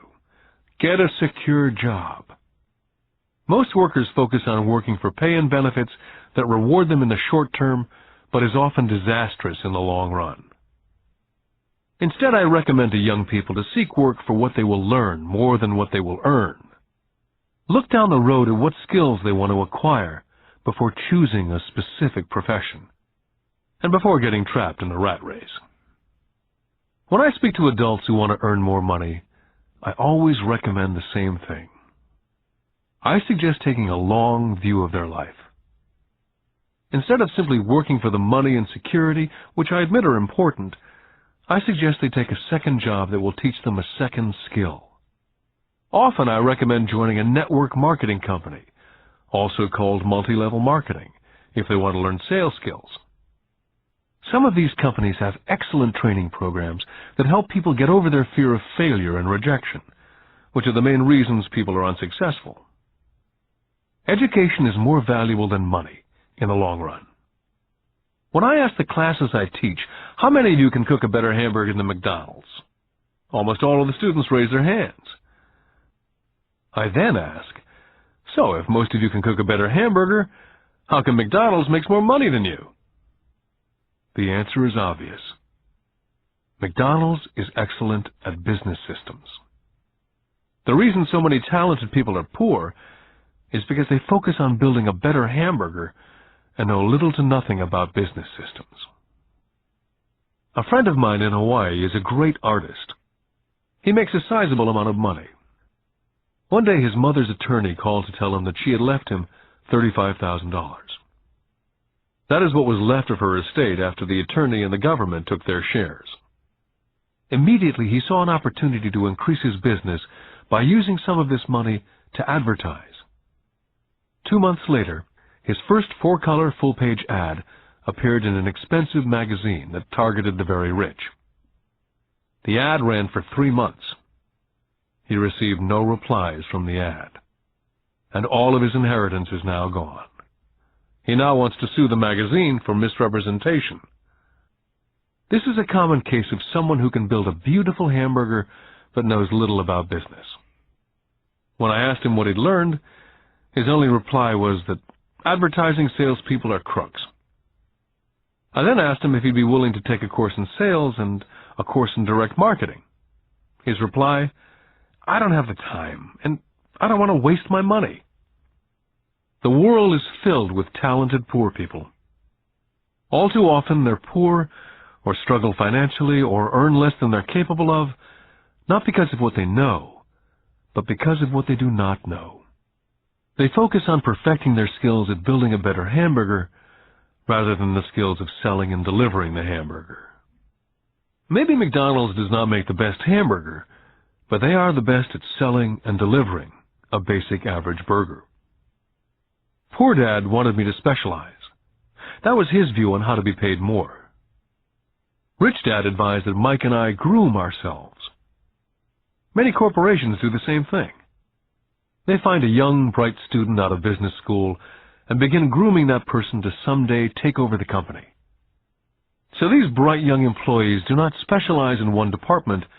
They're moved from department to department to learn all the aspects of business systems. The rich often groom their children or the children of others. By doing so, their children gain an overall knowledge of the operations of the business and how the various departments interrelate. For the World War II generation, it was considered bad to skip from company to company. Today, it's considered smart.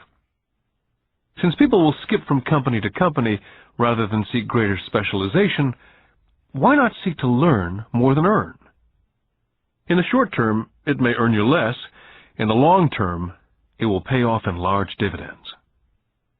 The main management skills needed for success are the management of cash flow, the management of systems, including yourself and time with family, and the management of people.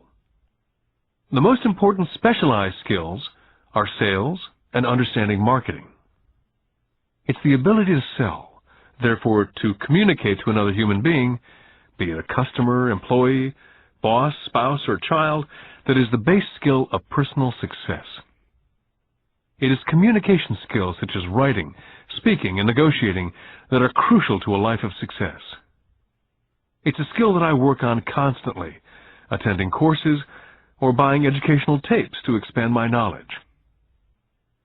Rich Dad encouraged Mike and me to know a little about a lot.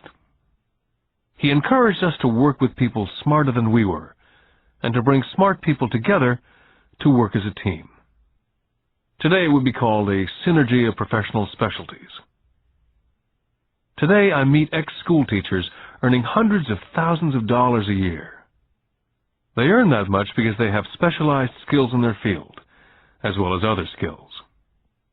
They can teach as well as sell and market. I know of no other skills to be more important than selling as well as marketing. The skills of selling and marketing are difficult for most people, primarily due to their fear of rejection. The better you are at communicating, negotiating, and handling your fear of rejection, the easier life is. Just as I advise that newspaper writer who wanted to become a best-selling author, I advise anyone else today. Being technically specialized has its strengths as well as its weaknesses. I have friends who are geniuses, but they cannot communicate effectively with other human beings. And as a result, their earnings are pitiful. I advise them to just spend a year learning to sell. And even if they earn nothing, their communication skills will improve. And that is priceless. Getting started.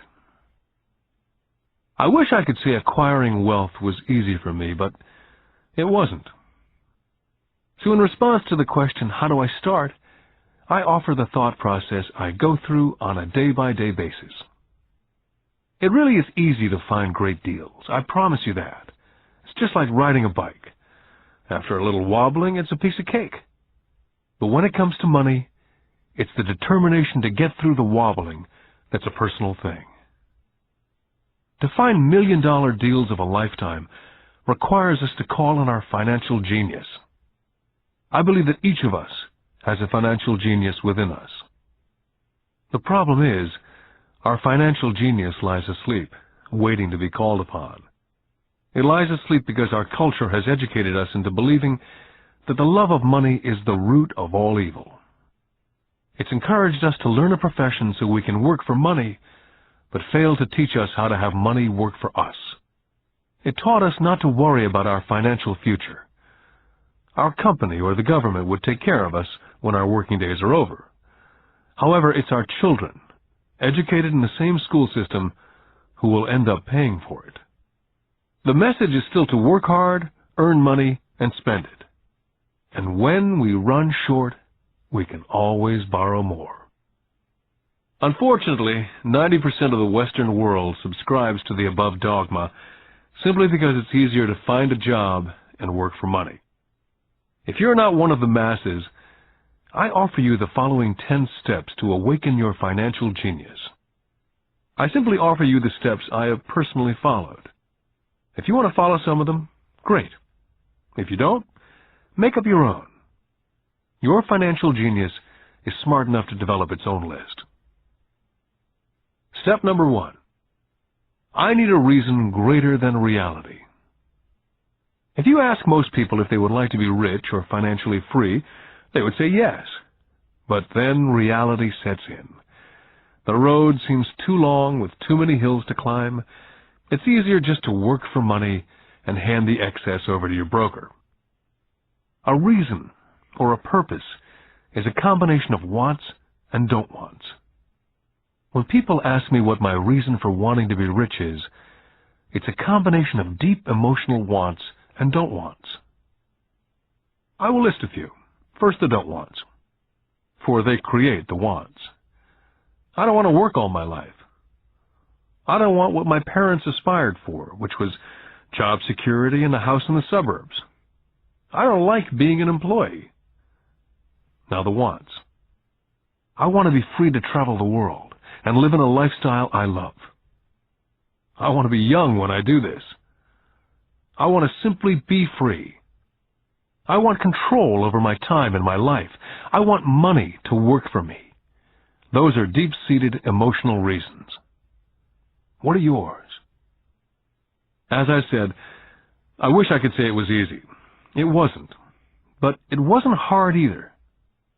But without a strong reason or purpose, anything in life is hard. Step number 2. I choose daily. The power of choice.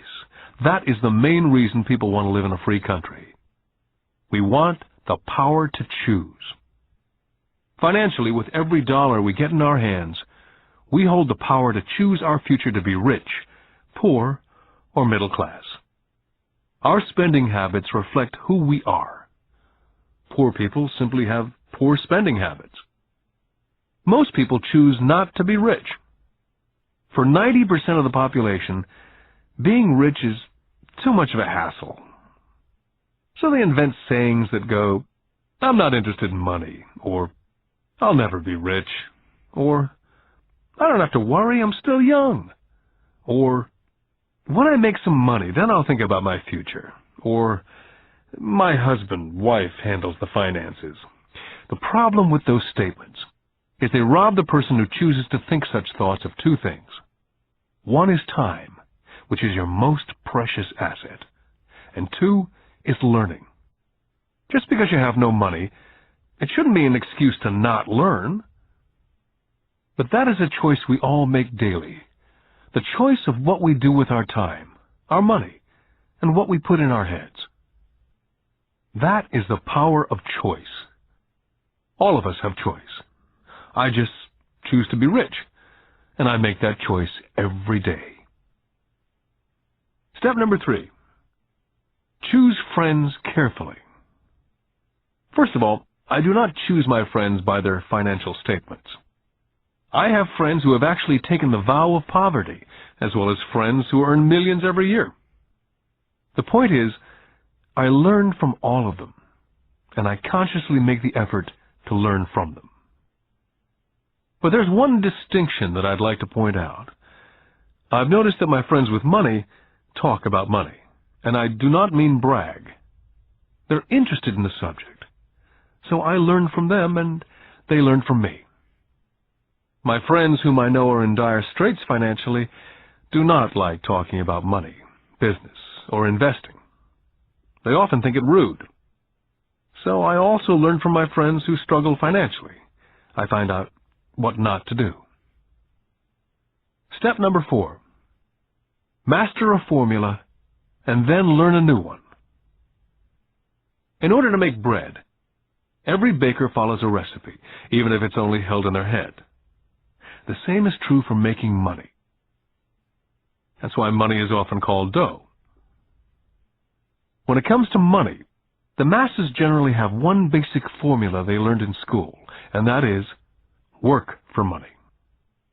The formula I see that is predominant in the world is that every day millions of people get up and go to work, earn money, pay bills, balance checkbooks, buy some mutual funds, and go back to work.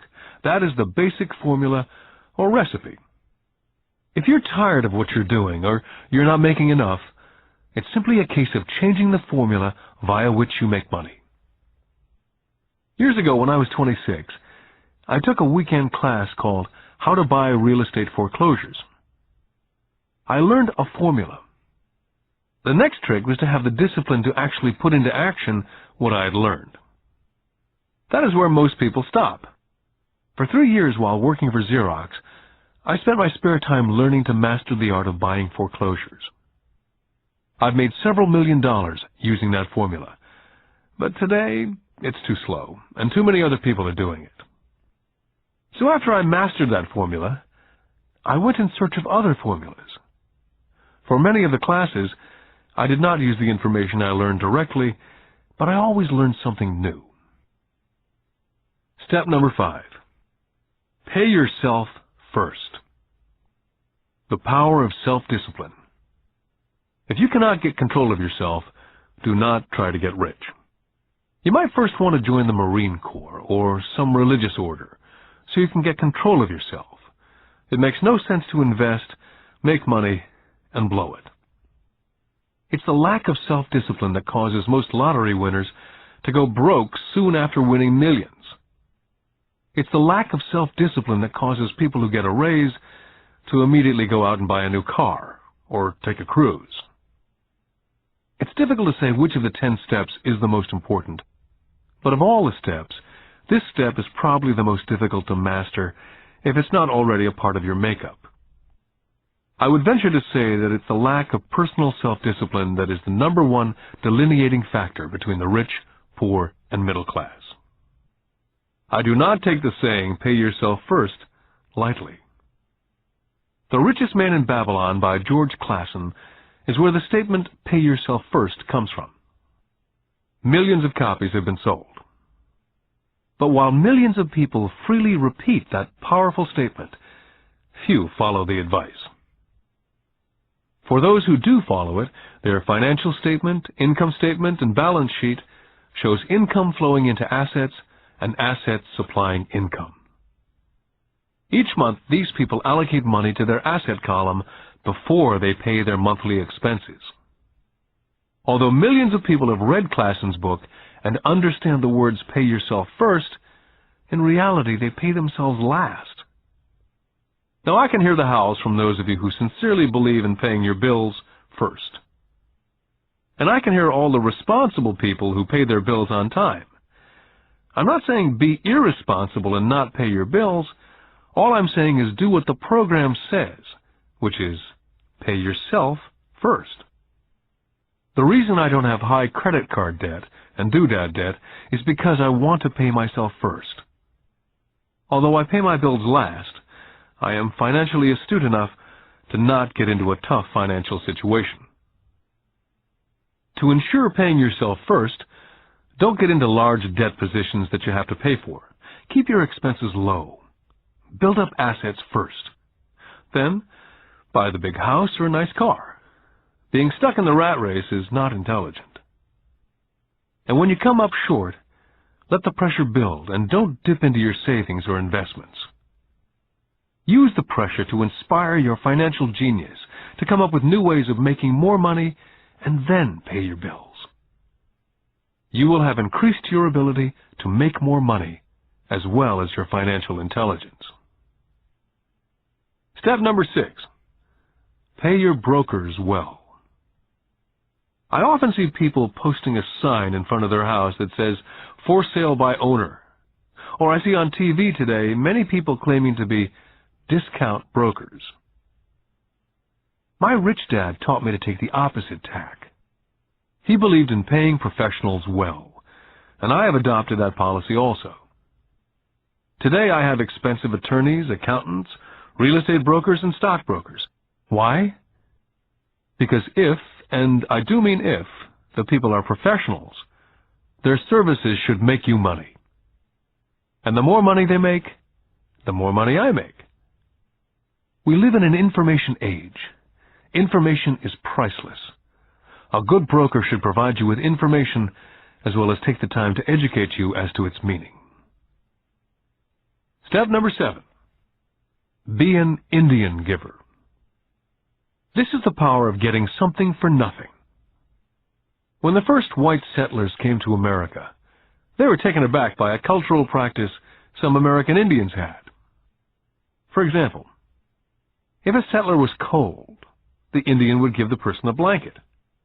Mistaking it for a gift, the settler was often offended when the Indian asked for it back. The Indians also got upset when they realized the settlers did not want to give it back. That is where the term Indian giver came from. A simple cultural misunderstanding. In the world of the asset column, being an Indian giver is vital to wealth. The sophisticated investor's first question is, how fast do I get my money back?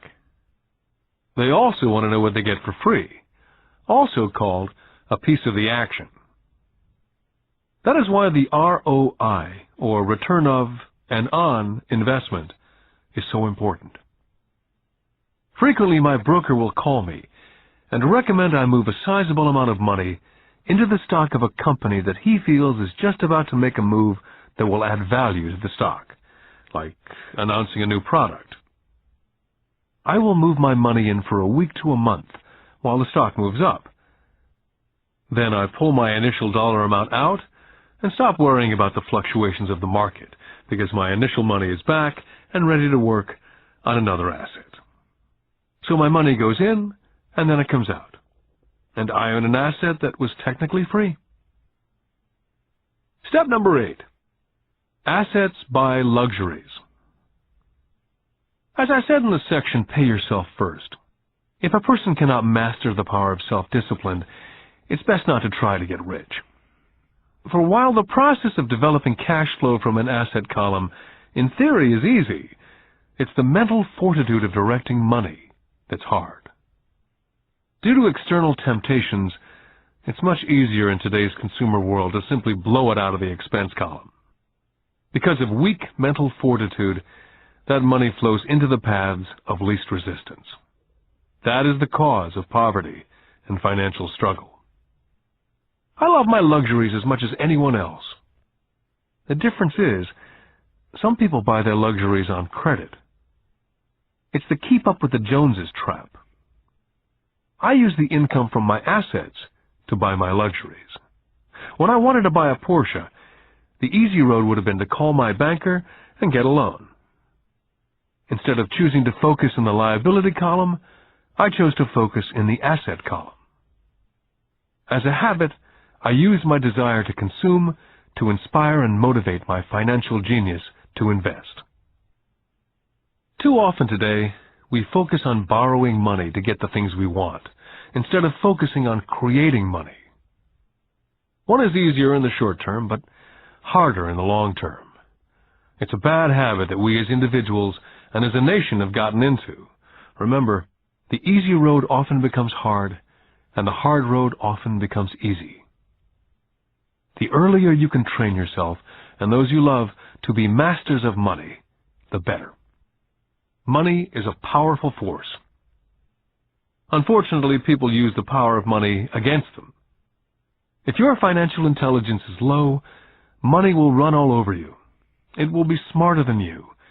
If money is smarter than you, you will work for it all your life. Step number 9. The need for heroes. When I was a kid, I greatly admired Willie Mays, Hank Aaron, Yogi Berra. They were my heroes. As a kid playing Little League, I wanted to be just like them. I treasured their baseball cards. I wanted to know everything about them.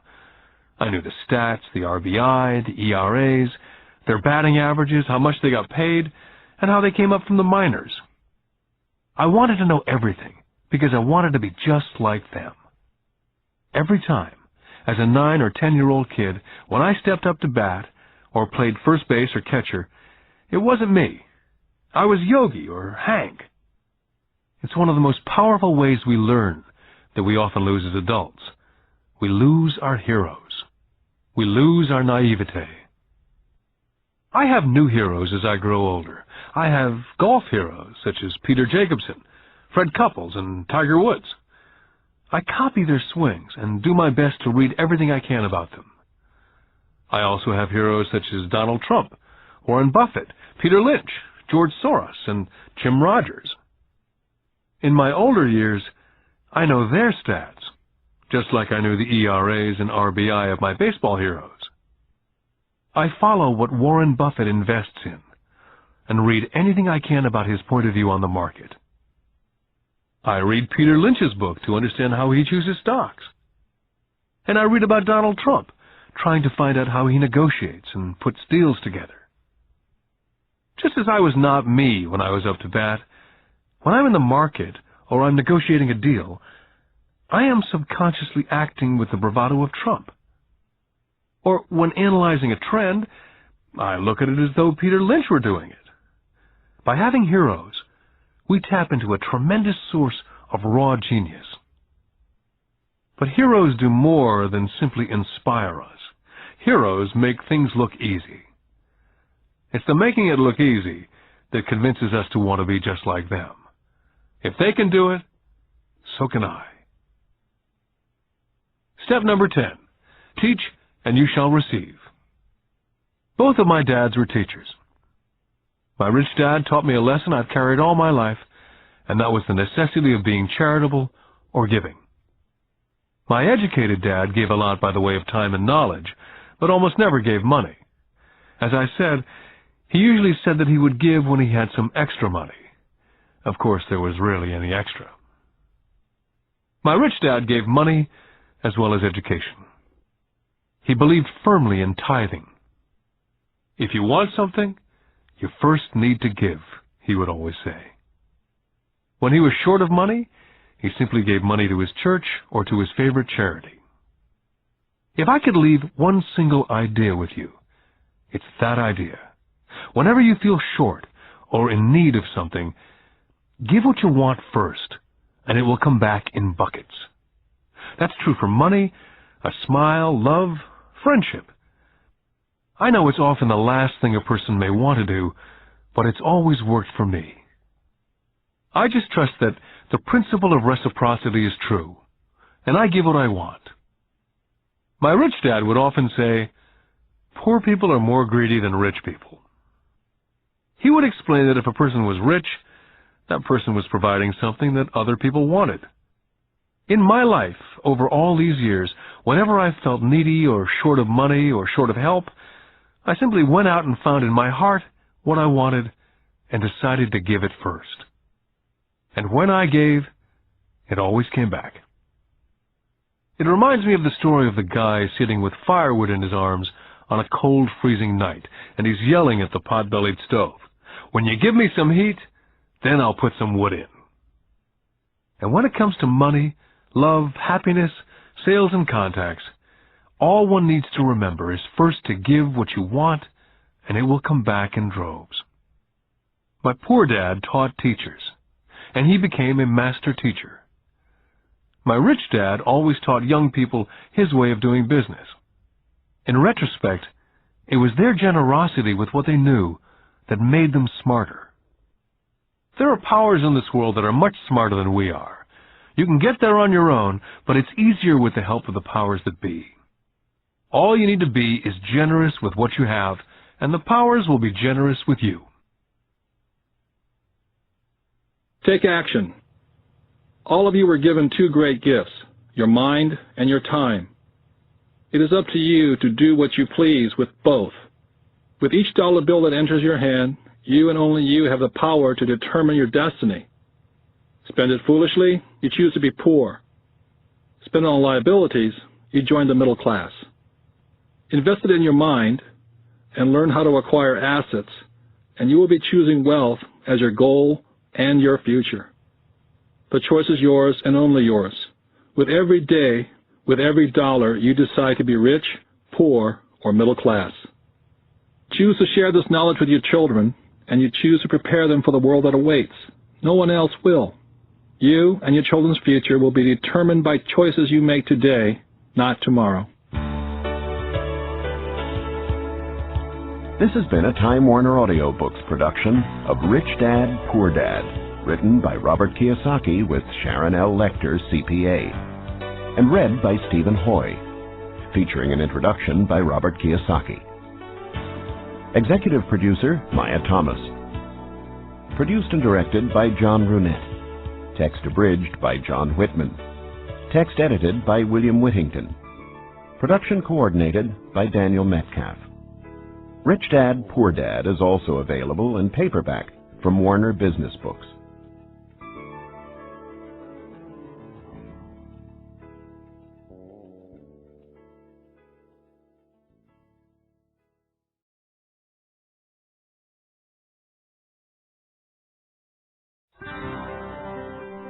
Here's a sample from audio bestseller Rich Dad's Cash Flow Quadrant, a guide to financial freedom, written by Robert T. Kiyosaki with Sharon L. Lecter, CPA. When people ask why Kim and I were homeless back in 1985, I tell them it was because of what my rich dad taught me about money. For me, money is important, yet I did not want to spend my life working for it. That is why I did not want a job. If we were going to be responsible citizens, Kim and I wanted to have our money work for us rather than spend our lives physically working for money. That is why the cash flow quadrant is so important. It distinguishes between the different ways in which money is generated.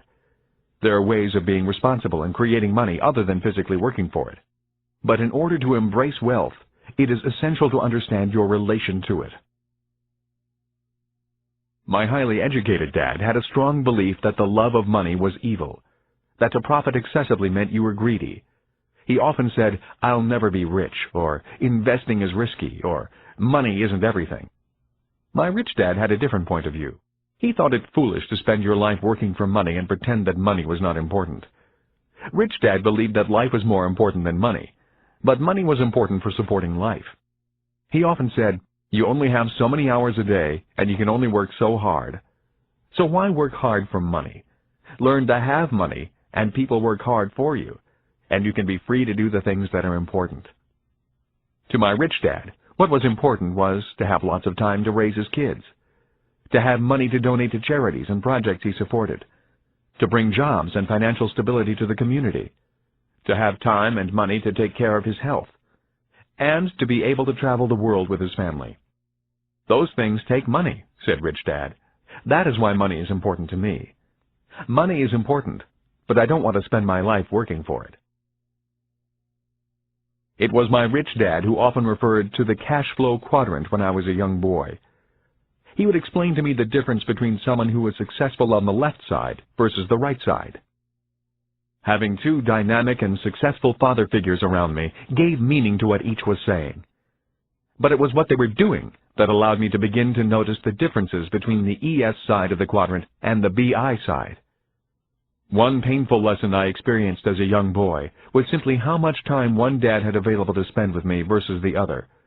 As the success and prominence of both dads grew, it was obvious that one dad had less and less time to spend with his wife and 4 children. My real dad was always on the road, at meetings, or dashing off to the airport for more meetings. The more successful he got, the fewer dinners we had together as a family. Weekends he spent at home in his crowded little office buried under paperwork. My rich dad, on the other hand, had more and more free time as his success grew. One of the reasons I learned so much about money, finance, business, and life was simply because my rich dad had more and more free time for his children and me. Rich Dad's Cash Flow Quadrant is also available in paperback from Warner Business Books. Here's a sample from audio bestseller Rich Dad's Guide to Investing: What the Rich Invest in That the Poor and Middle Class Do Not. Written by Robert T. Kiyosaki, with Sharon L. Lecter, CPA. Investor lesson number 1. The choice. When it comes to money and investing, people have 3 fundamental reasons or choices for investing, Rich Dad said. They are to be secure, to be comfortable, or to be rich. Rich Dad went on to say, all 3 choices are important. The difference in one's life occurs when the choices are prioritized. He explained that most people make their money and investment choices in that exact order. In other words, their first choice when it comes to money decisions is security. Second is comfort, and third is to be rich. That is why most people make job security their highest priority. After they have a secure job or profession, then they focus on comfort. The last choice for most people is to be rich. Rich Dad said, most people dream of becoming rich, but it is not their first choice. He went on to say, only 3 out of 100 people in America are rich because of this priority of choices.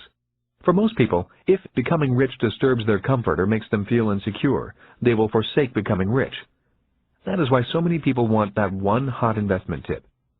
People who make security and comfort their first and second choices look for ways to get rich quick that are easy, risk-free, and comfortable.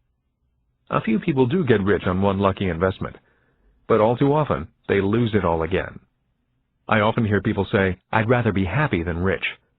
That comment has always sounded very strange to me, since I have been both rich and poor, and in both financial positions I have been both happy and unhappy. I wonder why people think they have to choose between happiness and being rich.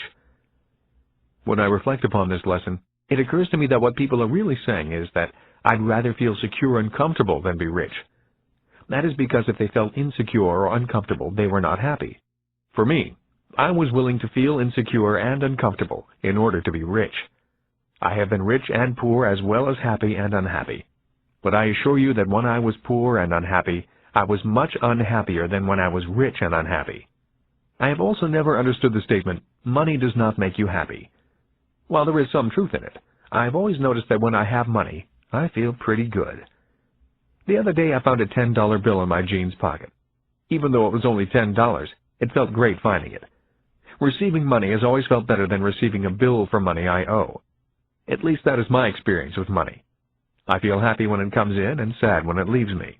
That day, I put my priorities in this order. First, to be rich, then to be comfortable, and finally, to be secure. Rich Dad's Guide to Investing is also available in paperback from Warner Business Books.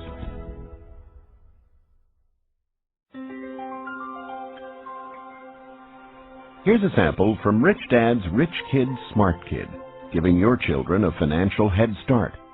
The latest book from the New York Times best-selling authors Robert T. Kiyosaki and Sharon L. Lecter, CPA. When I was a little boy, my rich dad often said, money is an idea. He would go on to say, money can be anything you want it to be. If you say, I'll never be rich, then the chances are you'll never be rich. If you say, I can't afford it, then chances are you can't. My smart dad said much the same about education. Is it possible that every child is born with the potential to be rich and smart? This program is about fostering and preserving that possibility. Both my dads were great teachers. Both men were smart men. But they were not smart in the same subjects, and they did not teach the same things. Yet as different as they were, both dads believed the same things about all kids. Both dads believed all kids are born smart and all kids are born rich. They both believed a child learns to be poor and learns to believe that he or she is less smart than other kids. Both dads were great teachers because they believed in bringing out the genius that each child is born with. In other words, they did not believe in putting knowledge in. They believed in bringing the child's genius out. Both my dads were great teachers because they rarely tried to cram their ideas into my head. They often said very little, waiting instead for me to ask when I wanted to know something. Or they asked me questions, seeking to find out what I knew, rather than simply telling me what they knew. And not to forget the moms. My mom was a great teacher and role model also. She was my teacher for unconditional love, kindness, and the importance of caring for other people. I once heard that boys marry women just like their moms, and I would say that is true for me. My wife Kim is also an extremely kind and loving person. I did not know my best friend Mike's mom very well. Yet the times I was over at their home, Mike's mother was also very kind and attentive to what we were doing. Although a very private person, she was always interested in what Mike and I were learning at school and in the business.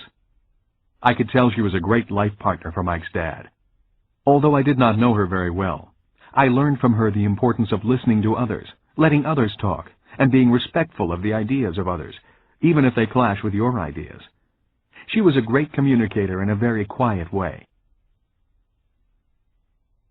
Lessons from my mom and dad. The number of single-parent families I see today concerns me.